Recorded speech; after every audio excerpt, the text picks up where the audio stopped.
should probably pull up the Foundry. God, you guys are so professional. I don't know how to import my character. Anyways, I got it for you. It's already welcome Oh, I can't. everybody you need to be able to see it to this week's wait. episode. Oh, here we are. Oh, whoa. What's it? Oh, Did you what? say Of a Sorry, Sinner's Dream. I didn't realize we went live. I was busy looking at the new character art that I'm over here Chuck looking doesn't at even something know else. about.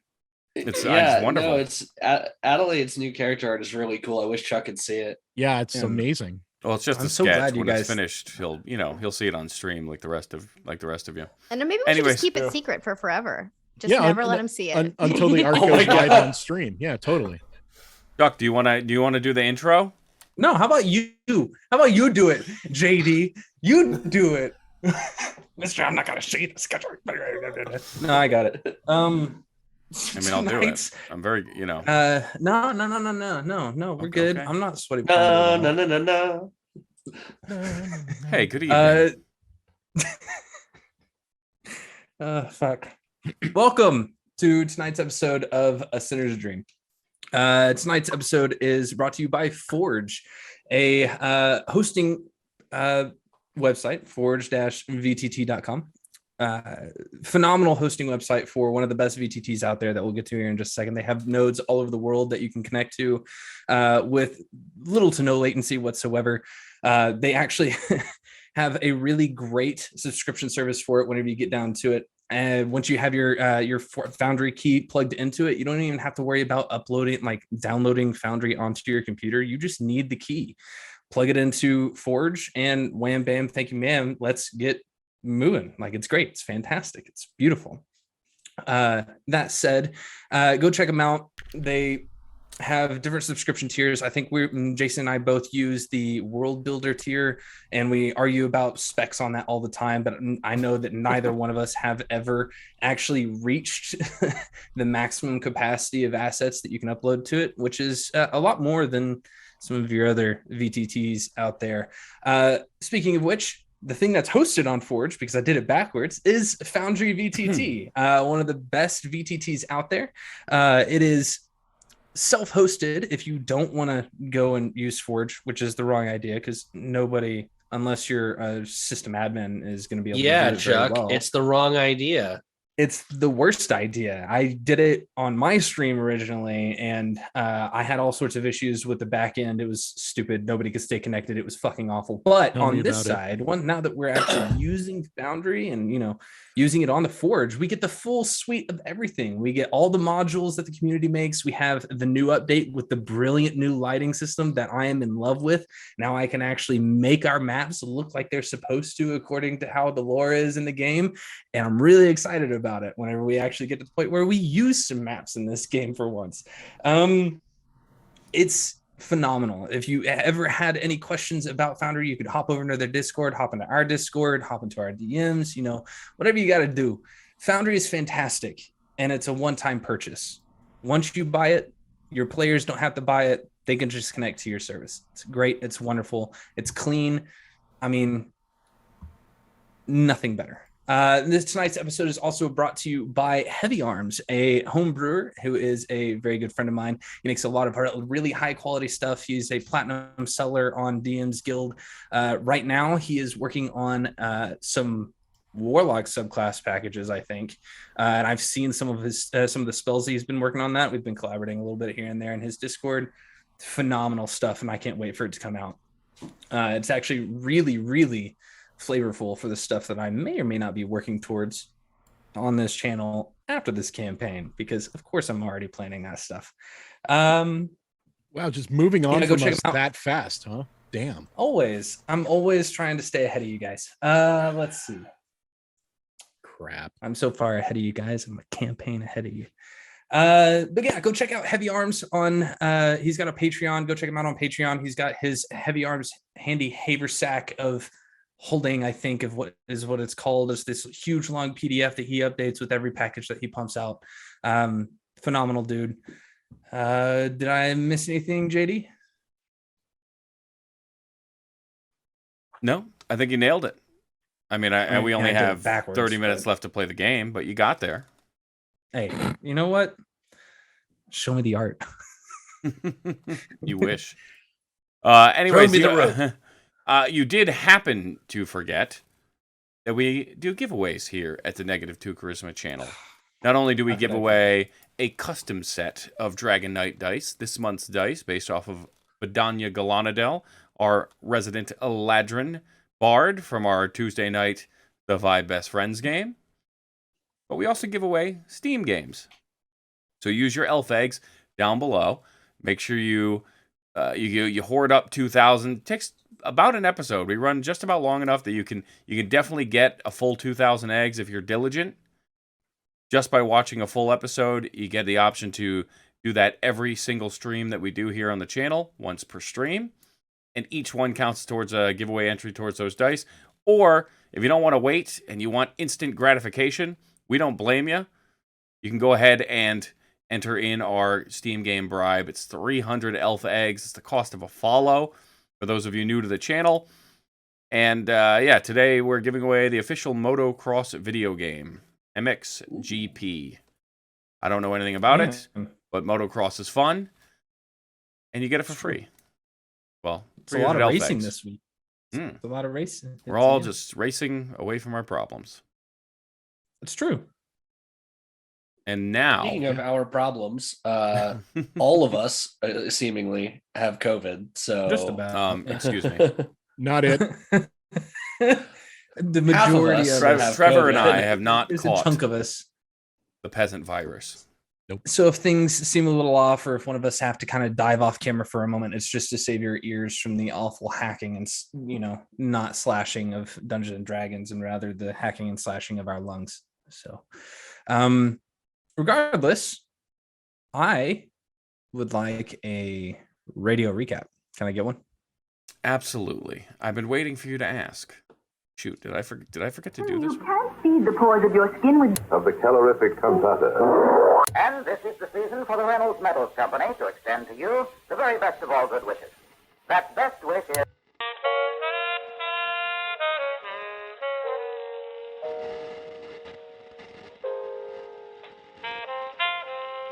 It's another great day in Kasmar. Sit back and enjoy the soft, dulcet tones of jazz as we move on through this week. We would like to formally apologize for any frustration or worry caused in the past day. We will return to normally scheduled programming shortly. I'm Jericho, and you're listening to KSMR 92.1 Arcana Waves.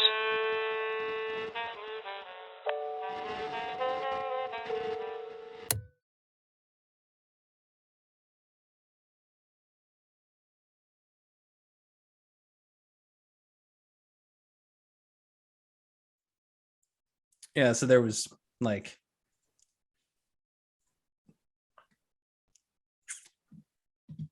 there's no recap to that. So literally none. Somebody I don't know. Literally none. I don't know who recorded that. No. Not it. Jericho can't see us, man. He doesn't know where we're at. That was a recap. It's true. So somebody tell me what happened 2 weeks ago. Anything interesting? We met lots of people. Yeah, we met a lot of people. We met the entire cast of the Shaded Lilies. Yep. Pretty much. Mm-hmm. Yeah. There's a few people that are, but definitely we got a lot of people. We got what's his name in big ass trouble. Adrian Lynn. Yeah, Lynn. Yeah, he's gonna be cleaning shit up for about 3 weeks now. Sucker. We got blown up again. Briefly. Whenever we met Max. Yeah, and it wasn't great. me this time, which was interesting. Yeah. Yeah. Because typically I am the one getting blown up, but it wasn't. It's actually I avoided all danger. Yeah, I'm sensing a trend for sure. Chuckles.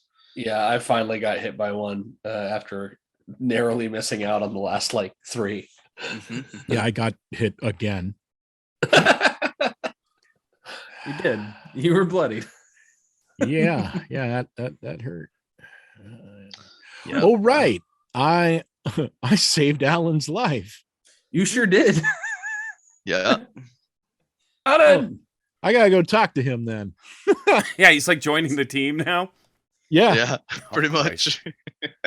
I think Vix is bringing him in, according to I got my last time. reasons. Yeah, no, yeah. Essentially, we got our first mission, which is to go investigate an art dealer, an art show. Right. Just to But go no- watch an art show. Literally to watch it. There was no other particular reason given. So I'm sure we won't explode there.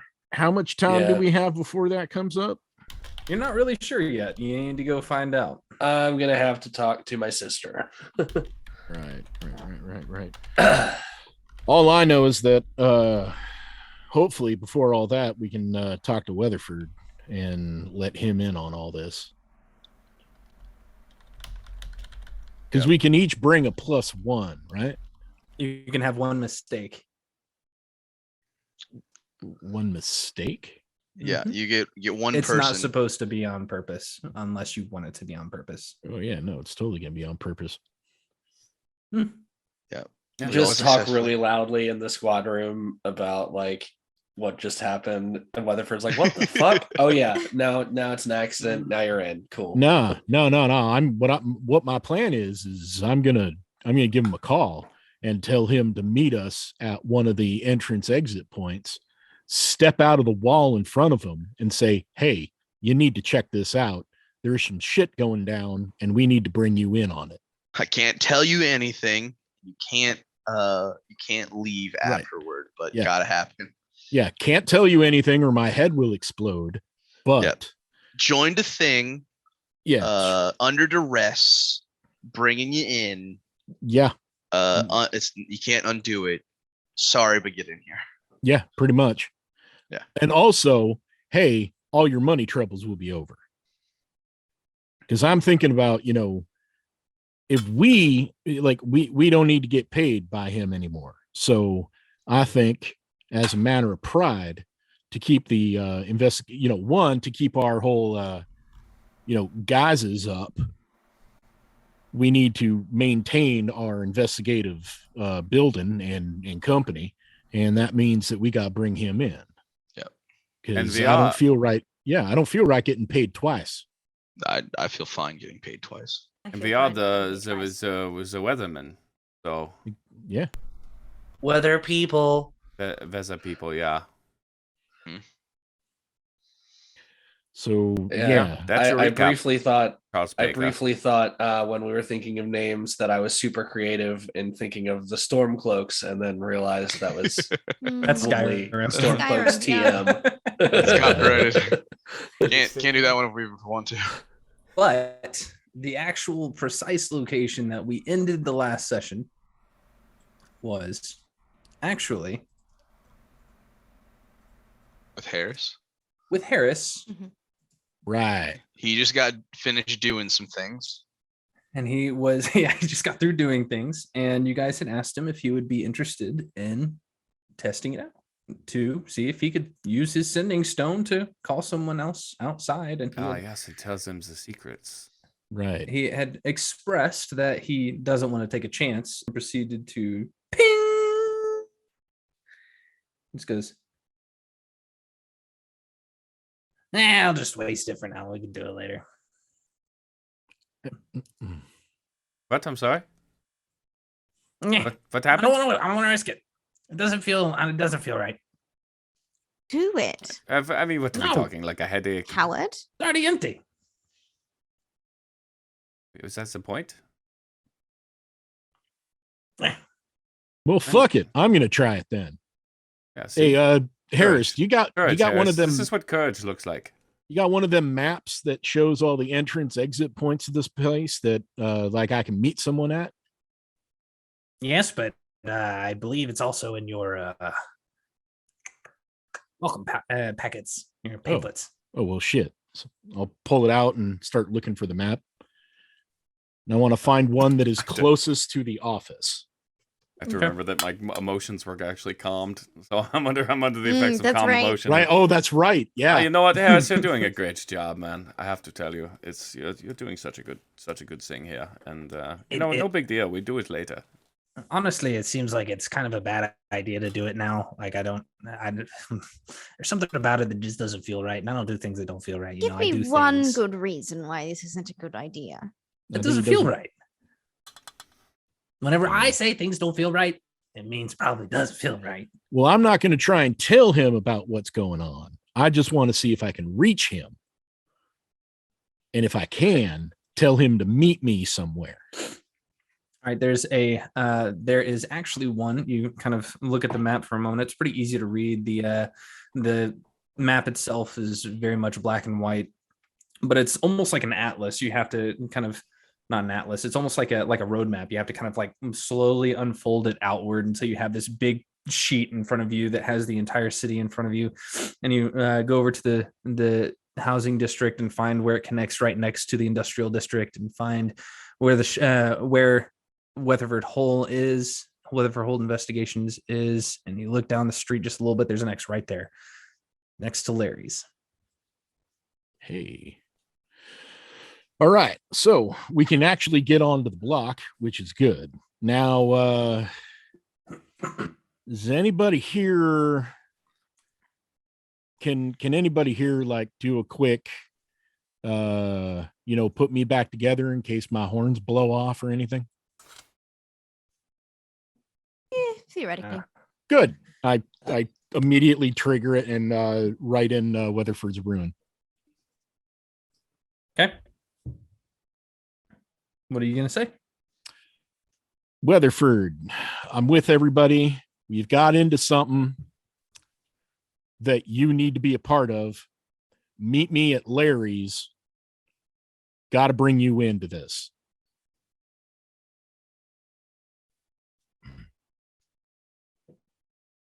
The response you get is just nothing. You get nothing back. Damn it. Well, that didn't work. Glad you didn't die. But we don't and know I if didn't it die, work. so there we go. Perhaps he just didn't want to answer.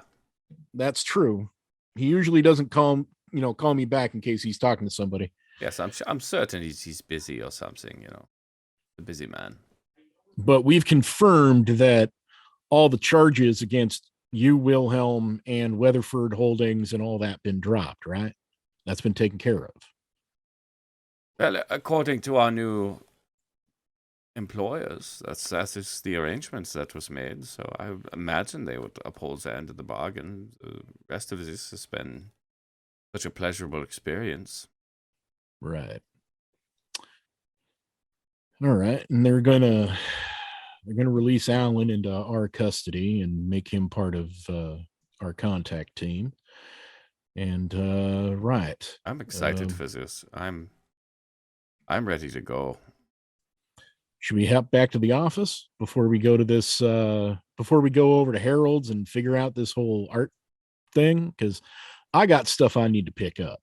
What's the rush, Mac? Just go with the flow.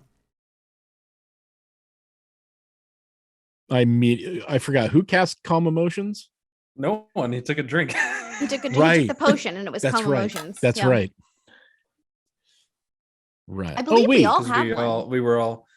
No, not everybody has one. Oh, no? He gave one to him specifically and was like, chug. That's right. That's right. Actually, all my shit's at Harold's already. Because that's where we all were before all this went down. All right. I love it at Harold's. So many books, so many mysteries to solve, Just so great, sir.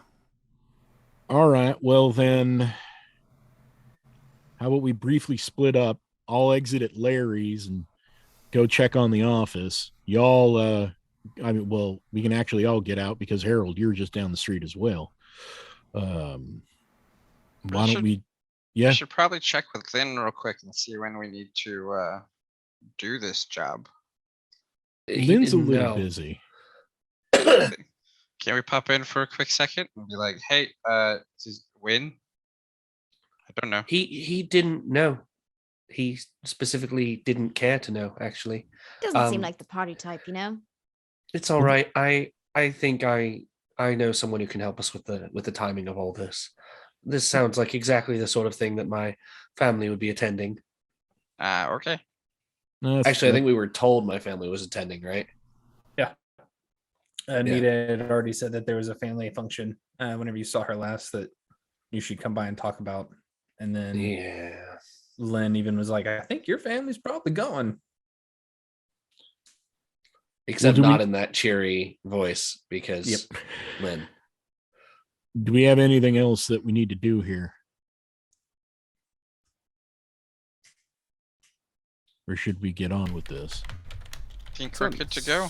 So nice when you get to do work and spend time with your family at the same time. It's so rare that those two things intertwine in such that way, Harold. So I am envious of you on this time. Hey Harris, how long does that last? He pulls away from looking at from like whispering to Brythos and goes, I mean, like, it's these two little whisper buddies. They got secrets. Brythos, you got some secrets? Oh, it's okay. I won't tell anyone. It's like maybe an hour, I think. I don't know. You want me to fix it? You want me to fix it? I can fix it. He said he wanted to not feel like he was having an existential crisis anymore, and that's yeah. How about if you've got another thing he can drink to fix it? How about you give that to me, and once we get out of here, I can give it to him. All right, because I don't want him to go. He just disappears. It shouldn't really be permanent. I mean, these things tend not to last long. Yeah, but I don't want to wait an hour. Man, I don't know what you guys are talking about, but you sound like you really know what you mean when you say it. There's like a conviction in your voice that I will follow you anywhere. Nobody likes happy people. That's the problem. And he just Nobody slaps likes a glove onto the table. Glove? A glove. A glove. What am I supposed to do with this? I believe you're supposed to hit him with it. Yeah, I was about to say, hit him upside the head. All right. Well, we'll save that for when we get outside. It's like it's like a really nice leather glove. Looks like it might go, like, it's a little bit longer, like it might go underneath the sleeves. That way it actually covers your wrist instead of like those shit gloves that you get whenever you're driving that don't really cover much. Yeah, kind of like that. Oh, all right. The glove of proper anger. coverage. It's an arthritis glove. Cool. Arthritis glove. Except right. leather. I'll tuck that in and like, okay, is there anything else we need to do here? I don't know. Not you, Harris. I'm talking to everybody else. But thank you kindly for this. I appreciate it very much. Yeah, I gotta go. I got something to do. And he like walks into a locker and disappears. Man, I like that guy. I don't know what to do. He's sketchy as fuck. Don't like him. Anyone need anything fixed or built? There's that buff lady back there that seemed like she had some gadgets. No, we're fine. That's fine. We should talk about the fun stuff that Pod was getting into over there with the engineers. Yeah, we do. Did you get to catch up on the last episode? Yes, I watched most of it, and yes, I have all the information that you sent me and we talked about. So, okay. Yes. Did you get the names? Because I gotta find my names again. There it is. Did you get the name of the lady that you'd be talking to? Miss Tracy. Miss Tracy. Tracy Forgo. Large fire genasi woman. That's a bit of a buzz cut on the side. So, Bod, they have more than just vehicles packed away in this little corner of this cavern. There's actually a bit of a hallway that kind of breaks off into the space where it opens up into its own individual shop with the ventilation tubes that you can see going up into the rock out towards Kasmar, with a variety of different can't bump everything, with a variety of different like work tables. There's a couple of them in the middle that have like engine blocks sitting there with a few pistons that have been laid off to the side. A couple of there's like one table with a full-on axle just pulled off and currently like pulled apart for the most part, and it looks like it's been deconstructed and is currently being reworked.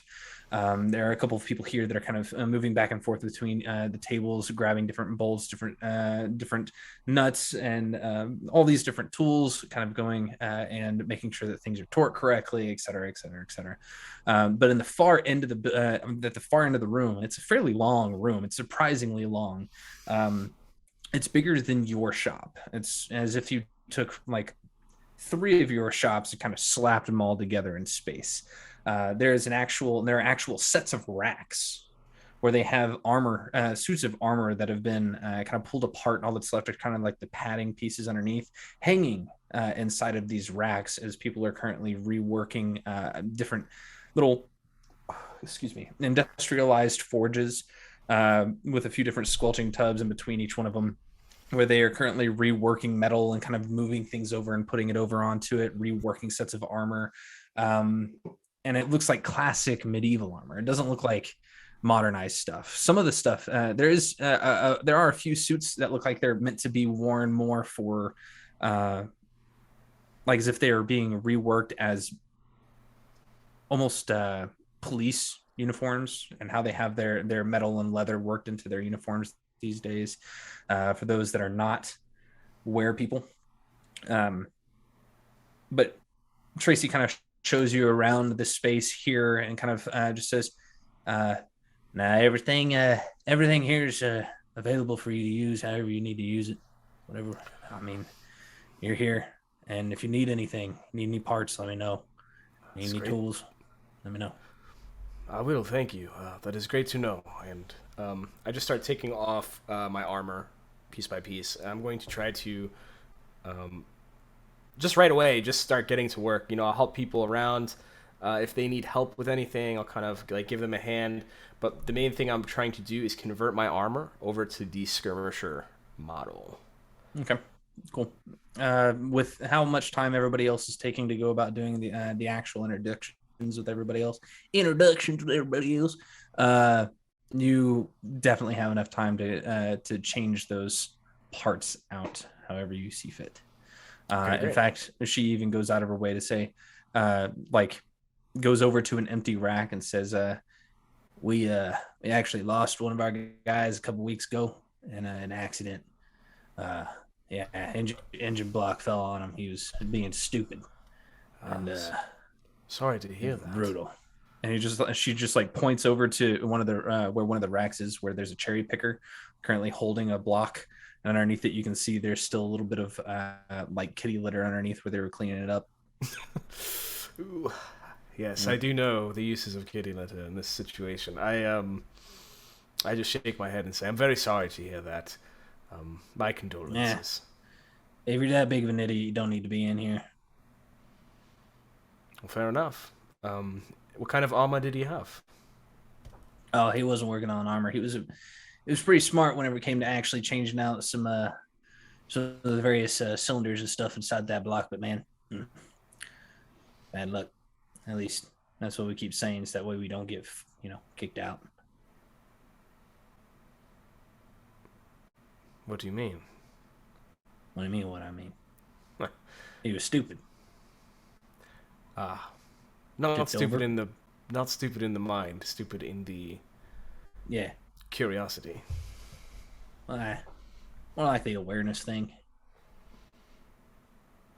Wasn't really like spatially aware like he ought to be. Brilliant kid. Anyway. Well, I just shrug my shoulders and I say, well, I'm not one to ask questions and start digging around and do stupid things. I just want a place to work on my armor, if that's all right with you. Well, I'm assuming with that kind of tech you got riding around on your shoulders, that you probably have a shop up top, right? I do. Yeah, if you want anything from here, just let us know. Feel free to take some tools home if you need to. Whatever.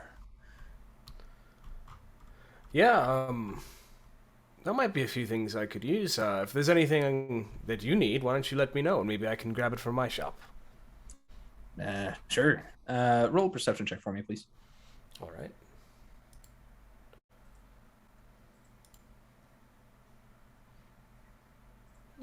A 9. So with a 9, as you are just kind of like getting familiar with the space, you find they have already set up an entire work area for you. There's 3 workbenches around this rack where there are a couple of hooks for your to grab hold of, like where the pauldrons hold on to the rest of your armor, the pauldron straps, whatnot. I mean, literally any kind of tools you could possibly want. Just start taking them off, and underneath I have just like a basic scarf and a gambeson to kind of keep things from rubbing the wrong places, making my fur all messed up.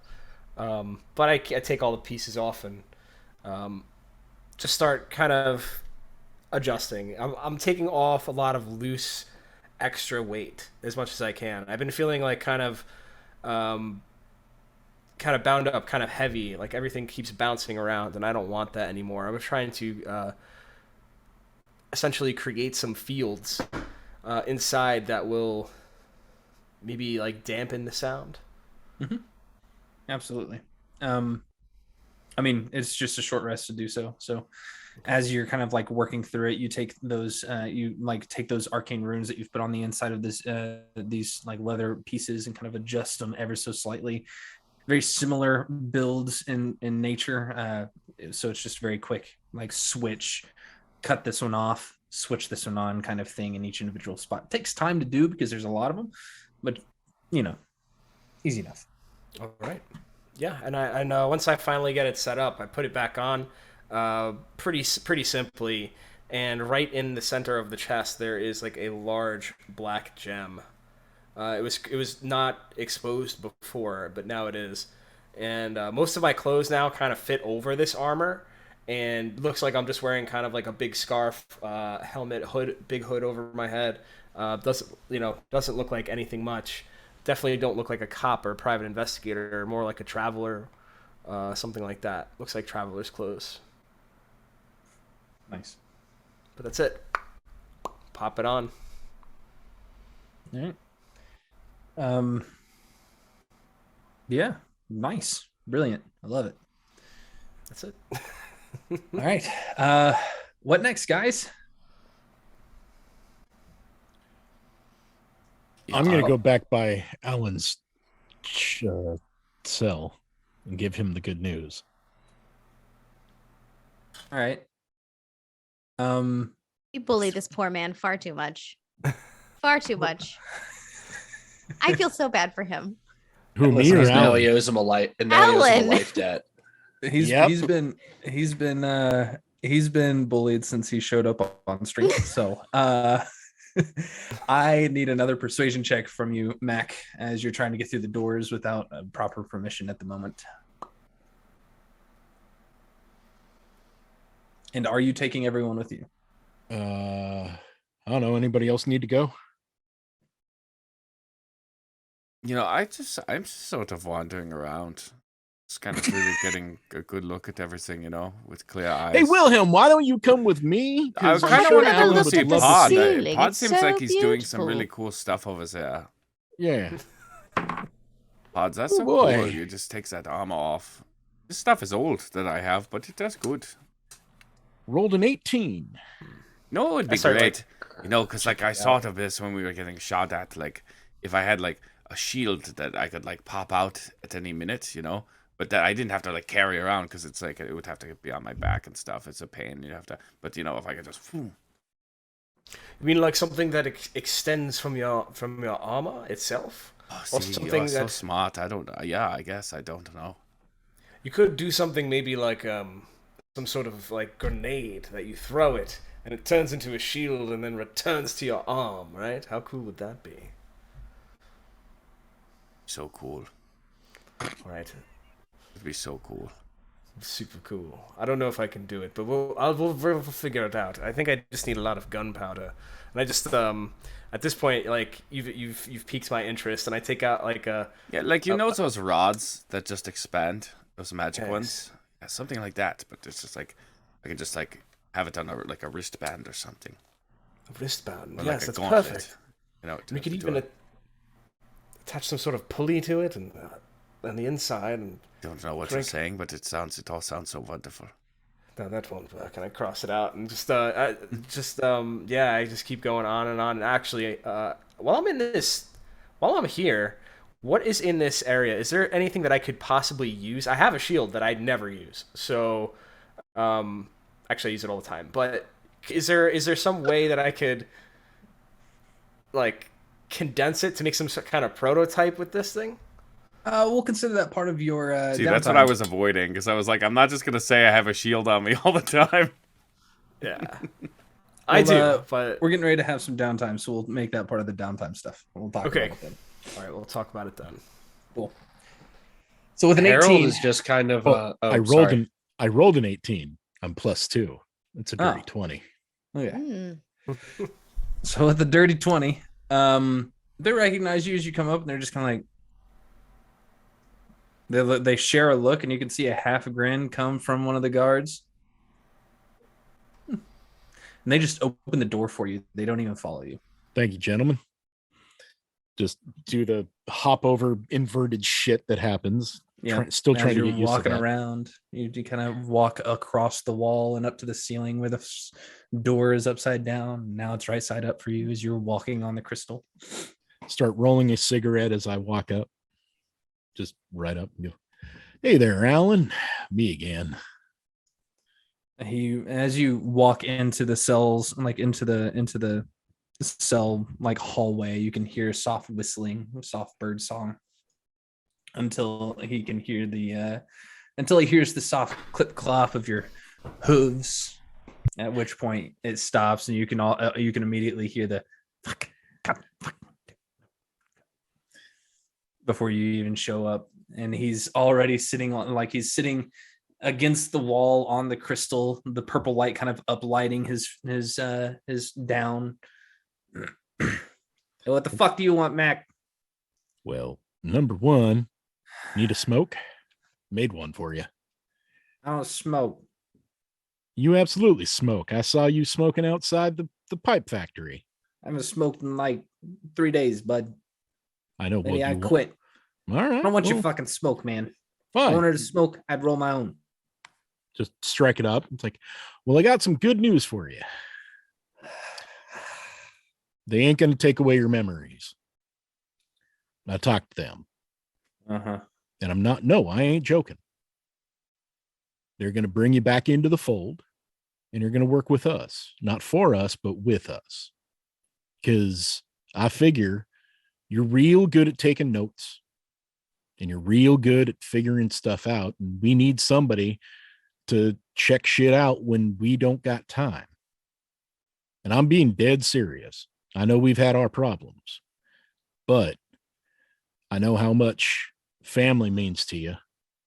And I think that ain't right for them to take away any of your memories and then, not realize if your family still misses you or what. Yeah, but hey, what are you going to do about my burnt down house that you exploded, huh? Well, you work for, as part of our team. Money won't be an option then. Won't be a problem. So it'll get fixed up. You mean I get to see my kicks again? Fuck yeah, dude. Yeah, no, 100%. And you'll have the money that you were making in order to buy new ones and all that. Whenever you say making, you mean like whenever I was doing the paperboy shit or whenever I was doing the watching shit? I don't know, but I'm thinking the watching shit because that's what you're going to be doing for us. What kind of shit am I going to be watching, huh? Well, if we need, a little bit of information from someone or somewhere, you go on and check them out, see what you see, give us a call. But I'm going to get you out of here, and they're not going to take away who you were. Wait, so who's going to take the fall for fucking what's her fuck? Huh? What's his fuck that blew up? That's we're gonna interesting. We're gonna fix it. I mean, he's the one that did the cutting and all that. So we're gonna fix all that. So it won't be you. And what about what's her fuck? Is she gonna be still around? Figure out what's going on with Missy Entress? Yeah, they're taking care of that, if you get my meaning. Yeah, but what does that mean? Does that mean like they're gonna take her memories and kick her back out again? Does that mean like she's just gonna be stuck here? Is she gonna just fucking die? Like, what's she gonna do, man? Well, I'm not too sure. I ain't gonna lie to you and say that I know, but I don't know. Can I talk to your manager? Well, yeah, no, they're gonna come and give you the whole packet and do the whole thing and all that. Like for real. Easy, huh? Is that easy, huh? Yeah. That's what they told me. I don't want to make enemies I don't need to make. Oh, but you were perfectly fine doing it with 2 guns pointed at my face. I was, because I didn't realize what was going on. And I apologize for that. I told you what was going on, and you still pointed the guns at my face. You're right. Well, I was just having a fucking smoke. You're right. We didn't know if you were responsible or not. And I apologize for acting on that kind of hastiness. But I had just been blown up. My partner had been blown up. And I get a little edgy when I get blown up. So I do apologize deeply. And I ain't messing. I don't want you to suffer for something that you didn't do. Because that ain't right. I appreciate the apology, Mac. You know what? I'll tell you what. Sure. What the fuck? Why not? I mean, honestly, it's either that or you get wiped, buddy. And I can't abide by that. Somebody's got to get wiped, and I want to know who. It's probably going to be interest, and that whole thing's going to happen. She's either going to get wiped or she's going to get X'd, one or the other. I hope she don't get X'd. Well, she was doing some pretty bad shit, including blowing up your house. That all these people, they didn't like. So, well, I don't want you to meet that same fate for something you honestly did not do, and I do believe you did not do. About fucking time. Yeah. God damn. So I don't know when they're going to be by, but rest assured, it'll be okay, and you're going to start working with us. He gets up from off the floor and kind of walks over to the bars. He stands at like out of arm's reach. If you were to reach through and try to grab him, he stands at arm's reach and he just says, "Hey, got another smoke?" Yeah. I go ahead and make one and hand it right through the drawers or the bars. He just takes it and kind of flips it through his fingers for a moment before snapping, and it lights up. And then I keep my hand through the bars in a handshake. I ain't gonna pull you into the bars, I promise. He slaps the backside of it and says, "That's about all you're gonna get until I get out of here." Yeah. Thank you. Appreciate it. So yeah. You hang in there, right? You want to know what my going rate was before we actually seal this deal? Yeah. What was it? 3,000 gold notes a week. Well, make sure to tell them that. Okay. Well, welcome to the group, as much as you can be. So, glad to get you out of here. Take care. I'll see you when you're out. Yep. Just kind of keep smoking, walk right on back.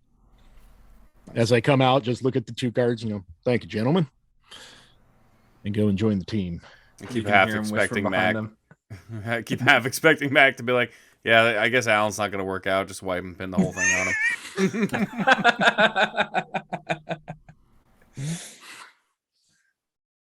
Just that glimmer of hope, and then just yoink. Just walks confidently to his doom. Yep.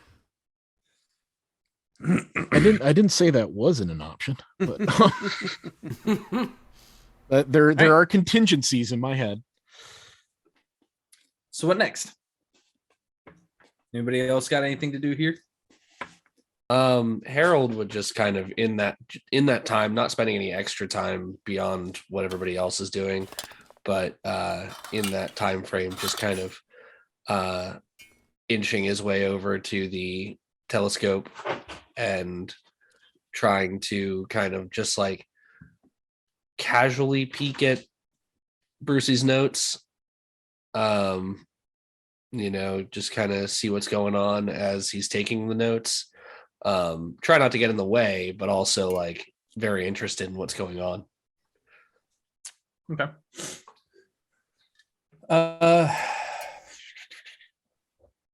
most of his notes are, you can tell, like, that based off of the fact that he's holding one of the notebooks in hand, currently like writing in it, that all the leather bound tomes that are here on the desks are all copies of his notes. They're all kind of the same color for the most part. A couple of them are mismatched. Like apparently he couldn't get the same color every single time they were out or whatever.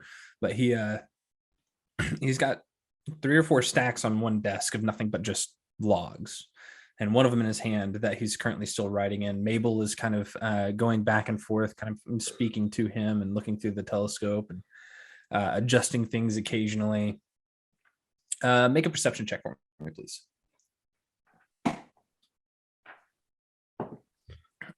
Okay. With my new +9 to perception, that is a dirty 20. Oh. So the dirty 20, just based off of, without actually having to look over at his notes, just listening back and forth between the two of them, as they're working, they barely even register that you're in the vicinity. Mabel looks up and kind of gives you a soft, delicate smile for a moment. Bruce doesn't even acknowledge you. Malik doesn't even acknowledge you. I mean, and he's just kind of like writing and kind of cross-referencing to other things here and there. They are cataloging all of the technical stuff that she's doing. And at one point you hear him say, we need to get that over to the B&B department pretty quick. That would be very useful to have later. Another one is another thing that you get from that, from this conversation, is that a lot of the notes that came from Millie's like city of paper that she has over in near the B&B department, sounds like it's mostly just records of people and like their births and kind of basic information that you would write on like a census document.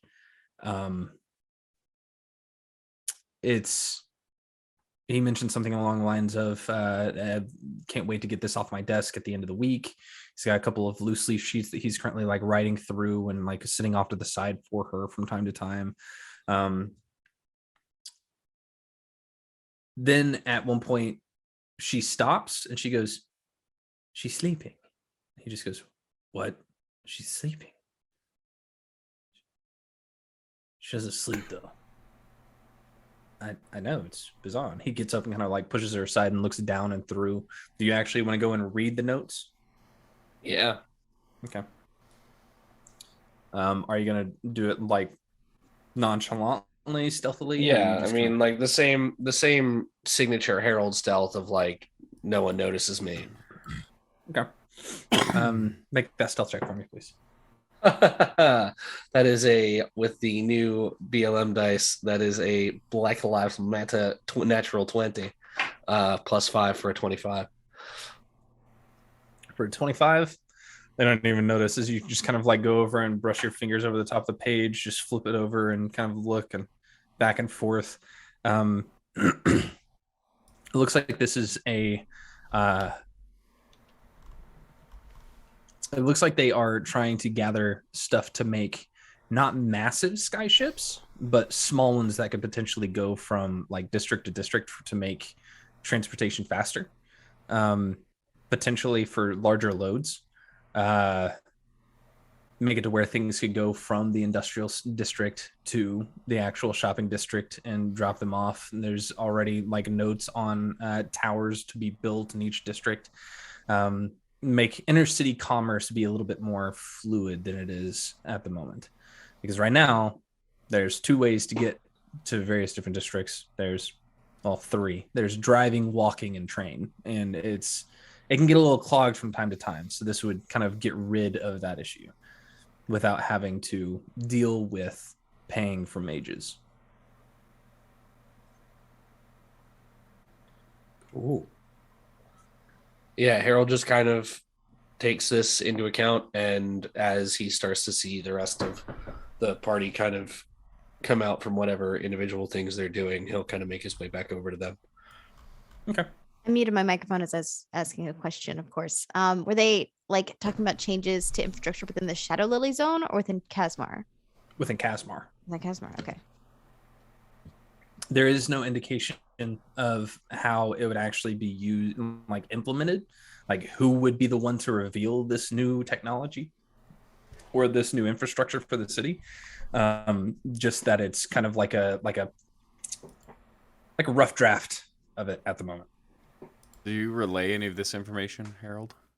At the moment? Certainly. Yeah. Well, I have to say, you hear Lich, right, and you automatically jump to certain assumptions. But you imagine, I mean, the whole world outside is blowing up, her phylactery is crumbling, and she's worried about our infrastructure. It's adorable, really. It's quite sweet. I have never heard of a caring lich before, but if this is one, might be interesting to follow up on. Yes, and it's all going to hell, and she's just like, let's make it a little better for a minute. Great. Yay, bus systems. Right, it's admirable. I will say it. Although bus systems, never been my thing. Ever ridden the Muni? I'm quite fond of public transportation. I'm walking up. Train's fine. Another strange thing. Apparently, she was sleeping. And why would that be strange? Well, normally I wouldn't be sure, but they did say they'd never seen her sleep before. Maybe she just stays up for really, really long times. Like, I mean, she's a lich, so maybe her day is like, I don't know, 7 weeks or something. And well, all time moves differently, right? So maybe this whole time it's only been a day, and they've been watching her for years, but it's only been a day for her time, and it moves even slower in the center or something. I was under the impression that we had an idea of how dilated the time was. well, we have the time dilation from here to Kasmar, but we don't even know if she's in Kasmar. No. You have the time dilation from within the phylactery to outside of the phylactery. Oh, we do. Okay. It is 1 to 60. Okay. To 60? Yeah, so it's like 1 minute in here is, or one minute out there is an hour in here, right? Okay. Yeah.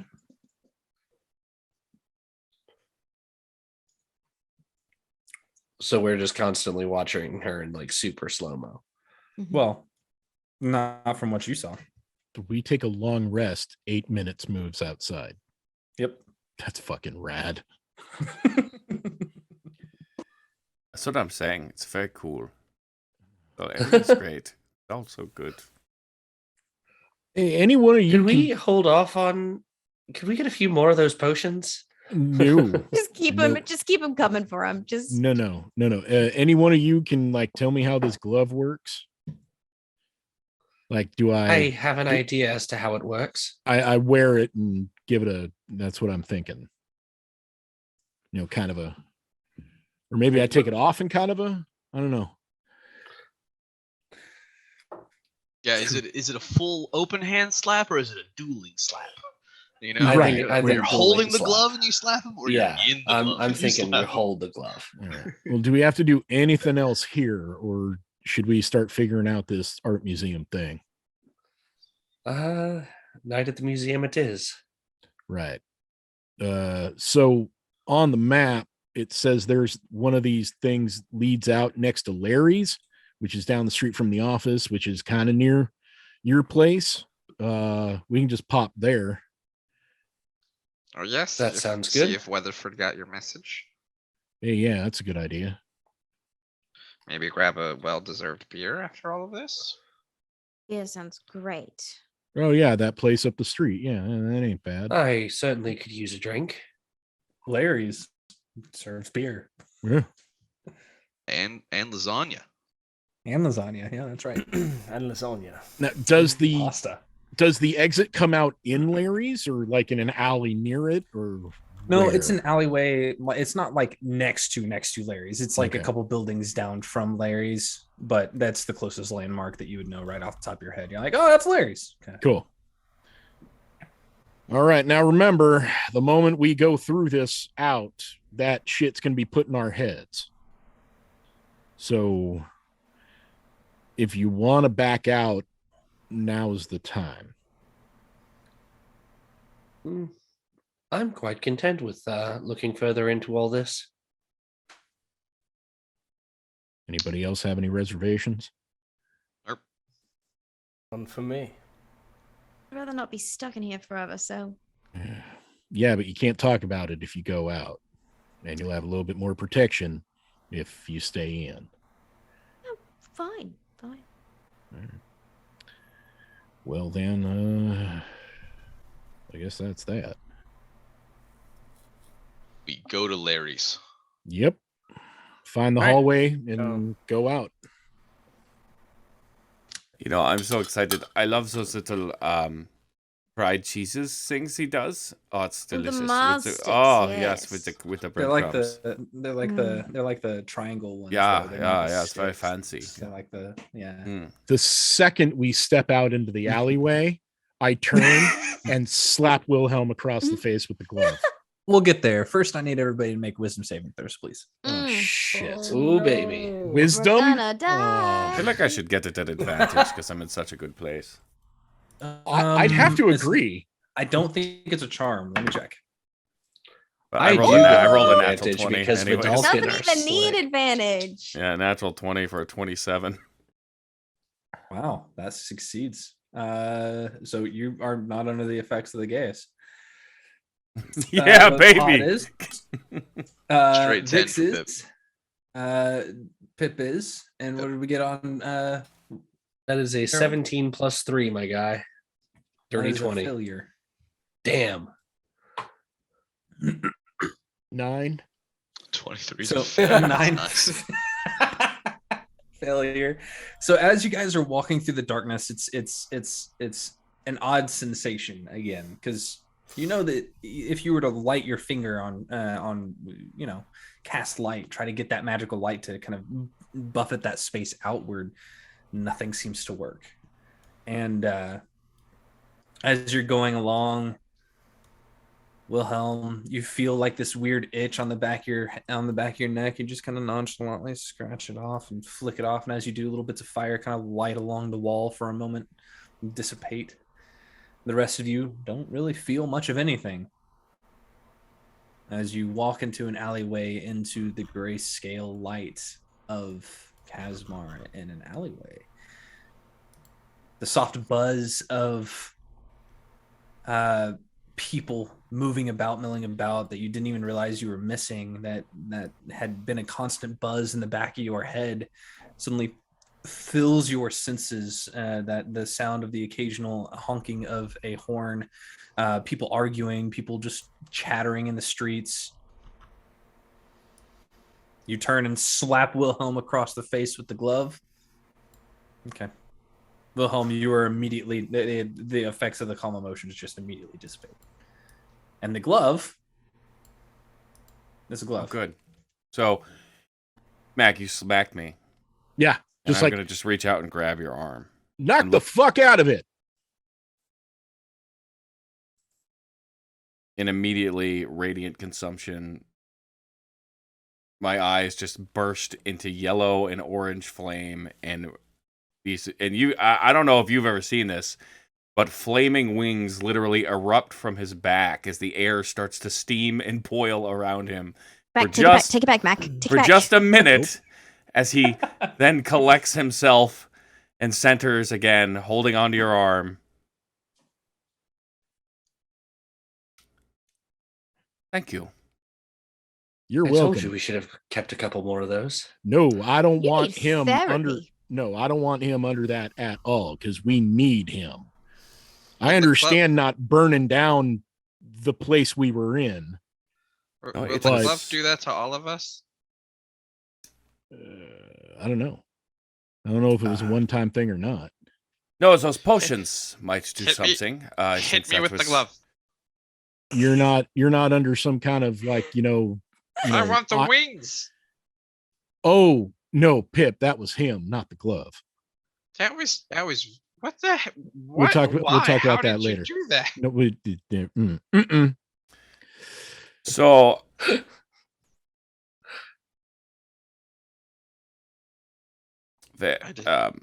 Larry's. We're going to Larry's. Yeah. Okay, we're just gonna walk off the fire wings. That's cool. Let's just say that'll be a good thing when we get into any shit. Like the alley behind him is just like scorch marks all over the wall. The walls are just as there's scorch marks on the brickwork. Yeah.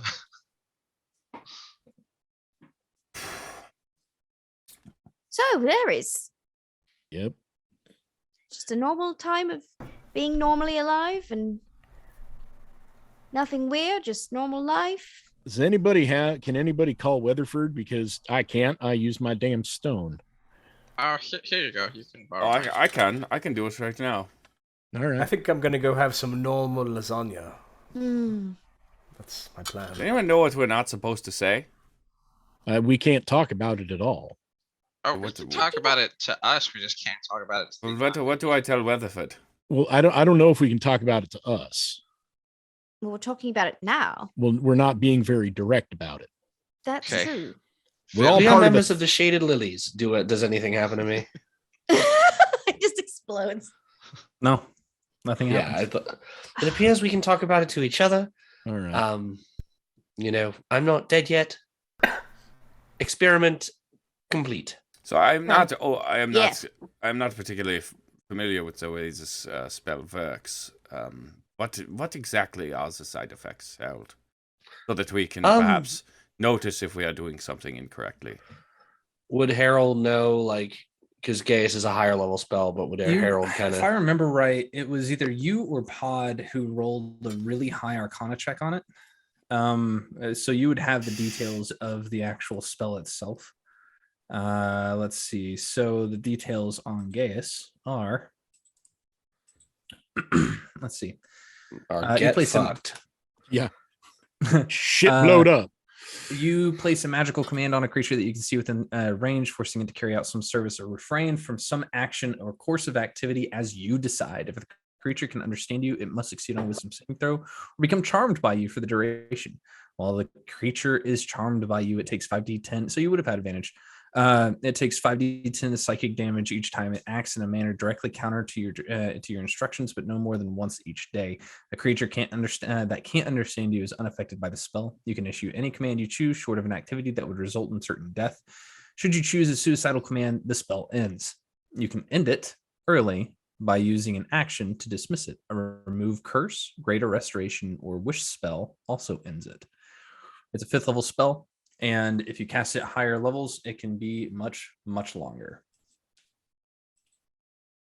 It's at a higher level. Yeah. I would imagine so. Fucking put on by one of those big banking guys. So there's nothing physically stopping. Bezos. Do you think there's nothing physically stopping you? You just start to if you say the wrong thing, bad things happen. Yeah, your head goes boom. At least that's what you said. Sung in such joyous fashion before. Harold, do you think the duration of this spell lasts as long as from the inside or the outside? Which way? Oh fuck. That's an excellent question. However, I am under the impression that if they've done this with enough intent, with enough power, that it really doesn't matter. I think we're under it for the long haul either way.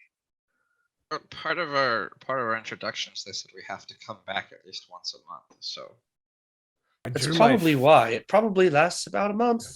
Yeah, to re-up it, I think. I drew my face on that wall with the Gaius, and I don't know if I should have done that. Well done. Did I remember?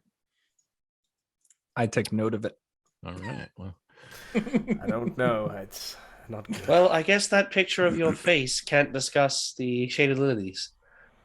It's true. Well, should we call Wilhelm or not Wilhelm? He's standing right there, Weatherford, and have him meet us at Larry's? Yes, which one of us is going to tell him about all this? Because I certainly cannot. None of us technically can, but we can say we're in some shit. And someone got a nat 20, didn't they?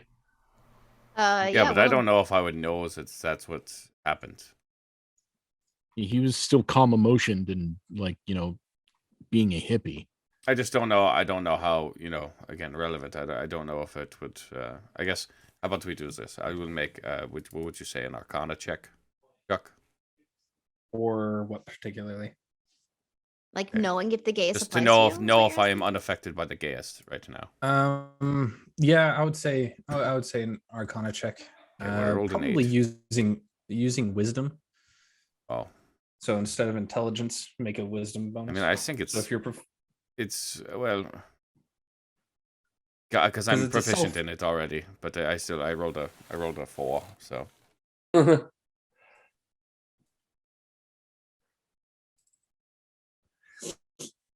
Maybe does it count if we write it down? Maybe. So you rolled a 4 plus 4 is 8, 9, 10, 11. So that's an 11. I would say that you wouldn't necessarily know, but I think that you would know a way to figure out if you do. There is a spell called Identify that would allow you to touch a creature for a minute and figure out what spells are affecting them. Harold, for a moment, if you would.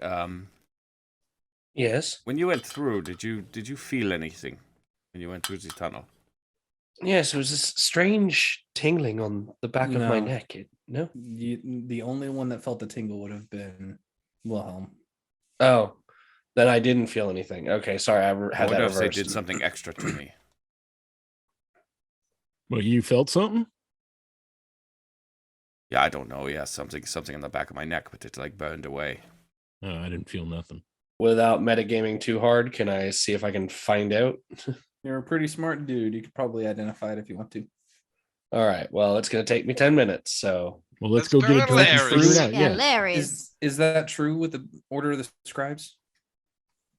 Once a day I can do it at its normal casting time. That is correct. So I'll use my once a day to boink. Okay. So it takes a minute instead of 10. You just kind of like hold onto his shoulder and kind of look at the back of his neck. You can see where that radiant consumption has actually started to burn. You can see little bits of like scarring on the edges of his shoulder where it meets his neck. That's new. You didn't ever notice it before with your high perception, passive perception from before. But just kind of like quickly going through this, you can feel your spell book kind of like pulling the runes through into your being, just kind of like going through that encyclopedic knowledge very quickly. He's not under the effect of anything. No, my friend, it seems you're all clear. Wait, what? Like all the way clear. Sure. And I'm going to ritually cast Identify as well to double check. That'll take 10 minutes. Another 10 minutes. Yeah, that's fine. 11 minutes. We're sitting here like, 11, my bad. You're right. 11 minutes. I need a second opinion. Yeah, let's do that at Larry. Yeah. But yes, I would really use one of those mozzarella things right now. Yeah, there's a couple people kind of like looking. You see a homeless person kind of like peek down the alleyway as we perform ritual magic in the alleyway. Yeah, he's just kind of like it's this. He's got like this scraggly hair that's kind of down across. He looks a little bit older. Can't really tell what race he is, the distance offhand, but he just kind of chill touch. No, just How many gold notes would I have on me? Oh, I see. I have 410, and money is no longer an object for me. So I'm gonna take out a cool 100 and just walk over and say, "Here you go, sir. Get yourself something to eat." Maybe those little mozzarella things from Larry's. They're great. Let me recommend them. Thank you. And he just takes it and takes off. He doesn't even go to Larry's. Let's all go to Larry's. Pod, you do the hunka junka to him for the second opinion, and we'll figure it out as we're drinking and all that. And well, if what you say is true, I say that Wilhelm calls Weatherford and dumps all of it.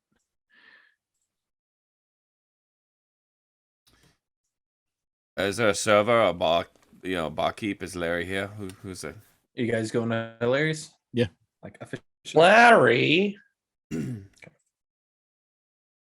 So that's the normal place we go after work, right? Yeah. Okay, cool. So as you all make your way around, go past these stained glass windows that are fogged over, the light kind of pouring through them, illuminating the walkway and multicolored light. You step into this dank space. It's fairly empty. It's not quite lunchtime yet.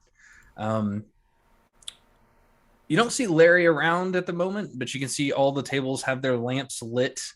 The booths have their lamps lit. The bar is just stretched across, but you do see the rather large ogre fellow sitting at one of the tables at the far corner. And he's got like this apron on. He's got a little bit of a paper hat on top, and he's just kind of sitting there, just like shuffling around some cards. And he just goes, "Hey." Hey. Oh, hey. What was his name again? Leo. Right. Hey, Leo, how you doing? Yeah, how you doing, man? I'm doing good. I'm just waiting for the lunch rush. I got the stuff already. Smoking in the back. Hey, Leo, well, don't worry about it, because, all life is a construct. We are all just trapped inside of a giant lich's phylactery and part of some sort of shadow organization. He looks at Mac. He looks at Pip. If you can't tell, he started drinking last night and has him in the bed. If you could get him like a hard seltzer, that would be great. Yep. He gets up and he goes over to the office door. There's a little like door knocker on it, and he just kind of grabs it, slams it against the door real hard with a loud "Bah!" Like, "Hey, Larry, you got your friends here." And you just hear like this loud clatter on the other side and just a modicum of cursing. He's like, "God damn it! Damn it, Leo, stop scaring me like that. You don't have to think." And he's just going off before he comes out of the door. And you can see this that half-elf man in his vest that's very nice and proper. His tie is a little loose around his neck as he just kind of like, "How you doing, guys? Like, what do you need? What do you need?" And he goes over behind the bar and he says, "You guys are a little early for lunch. I was back there taking care of some business. I just can I take care of you real quick? Can we just do this real quick? What do you need?" A round in the largest order of mozzarella cubes you can get us. Tea triangles? for me. Gotcha. Yeah, tea for me, please. And you don't have anything back there in particular for, say, like the entire space outside of our known existence is on fire and we're all going to die, yeah? A beer for the existential crisis. Right, yeah. I believe that's called Fireball. Yeah. Hey, Pod, we got some whiskey. We got some real nice whiskey for you, but that's about all I can do for you on that one. It's just the tea. It's just the tea. We'll be fine. I'm just messing around, Larry. I think I'm good. Yeah. Ha ha ha. Let's do some tea for him, and then beers, whiskey, mozzarella triangles, and I think Pod, you want some lasagna, or was that Pip? I could go for some lasagna for sure. Yeah. Let's just like it's gonna be a little bit before the lasagna's ready. Coming. But we'll can we take fire going? Can we take Leo, the booth in the back? Absolutely. You guys take that entire corner. You be my guest. Take it over. You want me to lock the place down too? Like, I can lock it down for you if you really want to. We can have nobody else in here. Not that we do that kind of stuff here, we're all above board here, right? Yes, of course. But we're talking about weird shit. I gotta ask. We may be talking about weird shit. Wilhelm takes out another 100 note. Larry, you're just such a good friend. Holy shit. The hell is this kind of money? What do you got? Fucking 6 dicks walking through the bar. Give me 100 gold notes this time. What the hell? We got paid. He starts pouring drinks and starts slapping them down on the bar. Apparently, I fucking say, God damn. Fuck. You guys want the entire place to yourself? I'll lock myself in the office and I'll tell Leo not to come out. Keep business as usual. It's just we have been friends for a long time. This is considered candle nights and every other holidays that we have been probably skirted on a bill we shouldn't have. You know what? That's that fair. time Mac That's broke fair. that chair. That one time. Hey, that wasn't my fault. He was fucking lipping off. You better be glad that I know a good woodworker. Good carpenter over in the industrial district. I got a cousin. No. I mean, you're right. I mean, just it was a bad night. Yeah, I'd fucking say, fucking run around here with your horns down and shit, looking at me like you're crazy. Fuck you, dude. It just kind of goes around the corner and comes back with like a bunch of trays of, a bunch of baskets of the mozzarella sticks and slaps them down on the counter. Hey, cool. I'll just make sure that you guys have all the mozzarella sticks you want. Don't you worry about that chair though. This and he taps the notes on the counter and kind of slips them off into his pocket. This covers the cost. Don't worry about it. Yeah, all right. Well, fuck you too, Larry, and thanks for the stuff. That we could just have these kind of back and forth, Mag. It's a good time. God, hey, I haven't seen in a while that I'd love to see again because you haven't brought her around in quite some time. I'd like to see Mabel again. Yeah? No, that ain't ever gonna happen again. But fuck, what did I walk into? Oh no, you didn't walk into nothing. She just kind of walked out. It's all right. He looks over at Vix and he says, "What the fuck did I just walk into?" It's been a long day. Sorry about that. Tell you what, you should come in during ladies' night, huh? Buy a couple girls some drinks. That ain't a bad idea. Hey, I know how to be a good wingman. You consider it like a lich's night, No. Mac just sips on his beer and dead stares Wilhelm. That's super weird. Why would you say that? That doesn't make any sense. Yeah. Why, Larry, I'm I'm working on my tight 15 stand-up routine. Oh, do we need to get a stand over there in the corner for you? I don't think so because it's not working well. Nobody's happy with Apparently not, because it didn't make me laugh. That's for sure. That comedian Sad Tom that plays that place up the street. He's kind of going for that kind of thing, but God, yeah, don't Harold casts a message and is like, "Easy now." Anyway. I'm gonna go lock myself in my office now. You guys have a good time. Hey, Leo. Well, he's done. Don't worry about him. You just hear Leo go, "Hey!" Goes into the office. So, how are we not supposed to fucking talk about this? Anyways, no. Well, apparently he can. I'm going insane. Okay, I understand. It's just a scientific process. I just wondered how, for all we knew, Leo was a part of the organization, right? And of course, the first person I tried, maybe, right? So, I had to hedge my bets, and it seems that yes, I am in the clear. So, whether this is known to just us, to roll insight checks on anybody, you can be my guest. So, we can talk about it to other people who are in the whole thing, who have the little thingy. But if we try and talk to you, we go pop because you don't have the thingy. I don't know. We're talking about it now. No, I don't think so. No, he's involved, so it's fine. He's involved. He knows. I think our heads if have you've already been there, you're on the exploded. clear. Well, no, because he's talking. We ain't saying anything directly. No, we can say things to Wilhelm because he's already involved. That's the yes. I am a part of this umbrella society or whatever with trench coat. So the thingy doesn't recognize other thingies? No. I see what you're saying. No, that's not how it works. But it was a good guess, Mac. You are doing so quite well. No, I do see what you're saying. It's this magic shit. Pip and I are on the same wavelength about all this. Fuck it. But if you're saying cool, I mean, oh God, I hate to even try this, but fuck, it's gonna suck. Giant lich lady in the sky. All right. No, I'm just kidding. Vix's head explodes. Little steam. Well, that's one way to write a character off.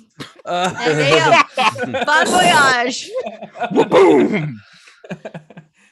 Sorry, Larry. Here's some more money for cleaning bill. So I can I think for the safety of all of you, perhaps I should have the conversation with Weatherford in private, lest any of you are tempted to say anything in response. I don't even know if we can confirm it. Just say yes. How deep does it go? Yes, you all just stand behind me, just nodding. What he says. Some sort of interpretive dance move, but... What? Anyways, how much time do we have before this art thing? Have you managed to get in touch with your family yet, Harold? Well, we've been here for all about 2 minutes, and he's been with us the entire time. I don't know. I was having rituals now cast on me. I wasn't in my right mind. We've been doing damage control on you shouting about everything that's going on every 2 minutes. So, no, I've not had a moment yet. But I will take some time to contact Anita and find out when this whole thing is supposed to happen. And we need to get Weatherford here. All right. That's someone else's stone. There is a sending stone pad here, so you could use it indefinitely. You can make multiple calls off your one stone if you needed to. I'll just tap mine now. Or wanted to, for that matter. Yeah, I'll just tap mine now. Wilhelm, do you want to go into the booth and give him a call? No, I'll just tap mine right here. All right. Mr. Weatherford, we are all at Larry's. We've got quite a bit to discuss. The thing at the police station, by the way, is fine. Are you okay? Yeah, I'm doing fine. Well, you're a little early to be at Larry's, aren't you? But regardless, I guess we'll have morning breakfast beers for work today, huh? And that's all you get. Oh yeah, were we supposed to go to the office today? Go to work. Oh yeah, work. Is he coming here? Yeah, I think so. I mean, he's never turned down breakfast beers before. I mean, this is true. Believe me, I can tell you straight up, there's been like egg and bacon whiskey breakfasts. I know, I saw it. That is your entire refrigerator. That was okay. That was also a bad night. I didn't expect both of you to be there in the morning. I know, but I saw what was in the refrigerator, and it was literally bacon, whiskey, and eggs. That's what it is. That's all you have. No, the like not even a frozen. condiment. Like not even like a hot sauce or some sort of condiment in the fridge. It was literally there was like salt, I think, on the counter. Yes, that's exactly yes. General seasoning is all you need. Why drown I'm food very in sauce? concerned for your. There's this new thing they're talking about called cholesterol. What's that? We've had this conversation before in the past. You guys had to talk about the general medicine journal and everything. That's hilarious. Anyway, so you're calling Anita, huh? Yes. Anita. If you wouldn't mind swinging by the shop later, we have some questions about an event that apparently I'm supposed to be at. Turns out we might be interested in attending after all. The response you get is not at all what you were anticipating. Oh dear brother, I'm so glad I finally got a hold of you. I've been trying all night. Randall's in the hospital. He had a bit of a nasty spill. We can talk about the gallery later, whenever we see each other. I think Harold just gets up, says, "Okay, I'm going to hospital." What? What? You all right? Is everything okay? And I just grab you. I start casting Identify. You all know young Randall? Apparently he's had some sort of incident, and I'm going. He was playing with my guns, wasn't he? I sincerely hope not. Yeah, me neither. I'll go with. I can Me get you too. there faster. That would be lovely. Harold, I am at a loss here. Of course, I would go and do anything to help Randall, and you know that I could. Better than those people could. I understand. You must stick here and wait for Weatherford. You're the only one of us who can talk about it. This is all right. I will go with Harold and Pip, and we'll be all right. I don't do families really well, so I'm just gonna stay here and nosh bit. I start picking up mozzarella triangles and putting them in my pockets.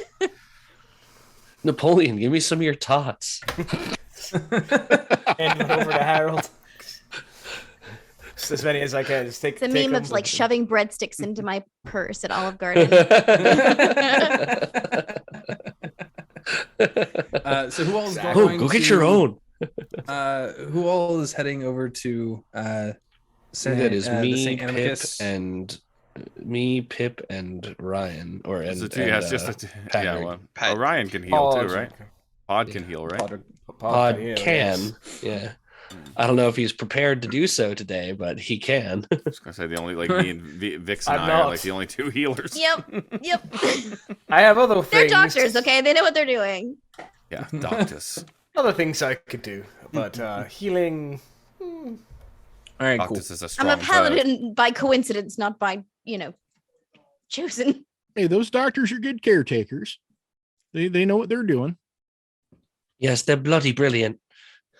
Oh God, go take care of fucking Randall and keep those. God damn it.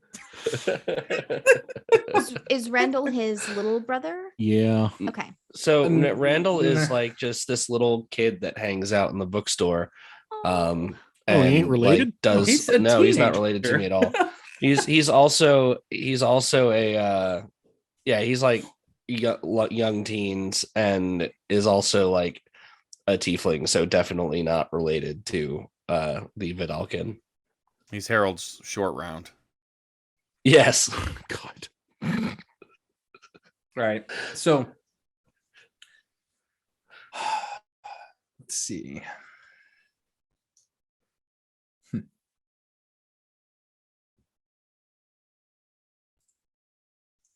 So as the three of you take off and go towards the hospital. With Pip, it only takes it's maybe a 45-minute walk. It would have been about an hour and a half otherwise.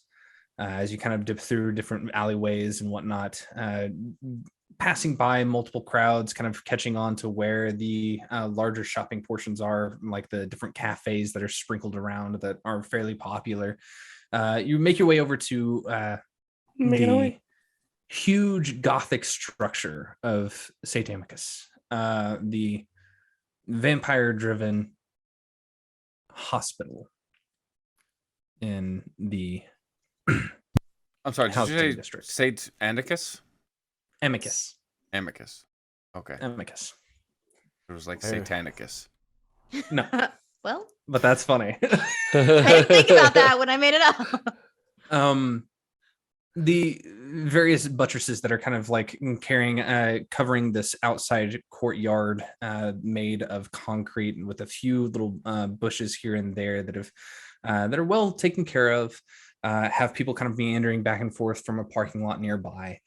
You can see a few nurses kind of like pushing people out into the streets, broad daylight. You can see their flesh is a lot wider in comparison to the average person's. As you make your way in, and inside it's eerily quiet. It's always been eerily quiet whenever you go into a hospital. It's uncomfortable every time.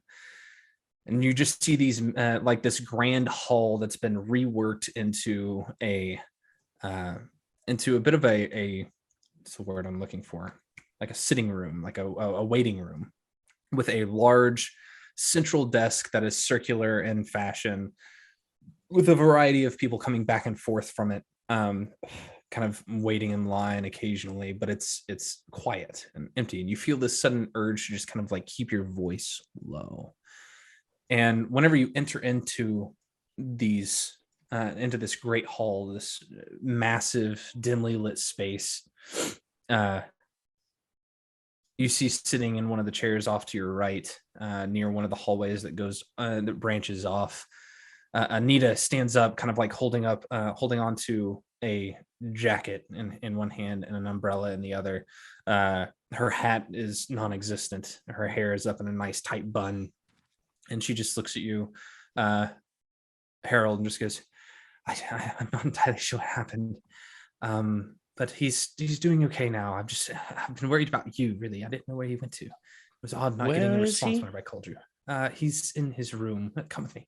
And she leads the three of you down the hallway, a good 5-minute walk around the bend. Just this entire Gothic structure having been reworked into this massive Gothic temple, I should say, has been reworked into living spaces, almost little like wooden rooms have been built up. The walls are all nice and sterile along the way. You can see people like mopping the floor, this cold stone floor. As you're kind of passing by them, a couple of people push by with a gurney with someone on it, kind of groaning.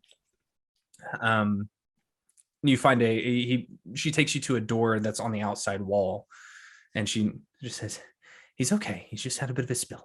And she knocks on it, and you hear, come in.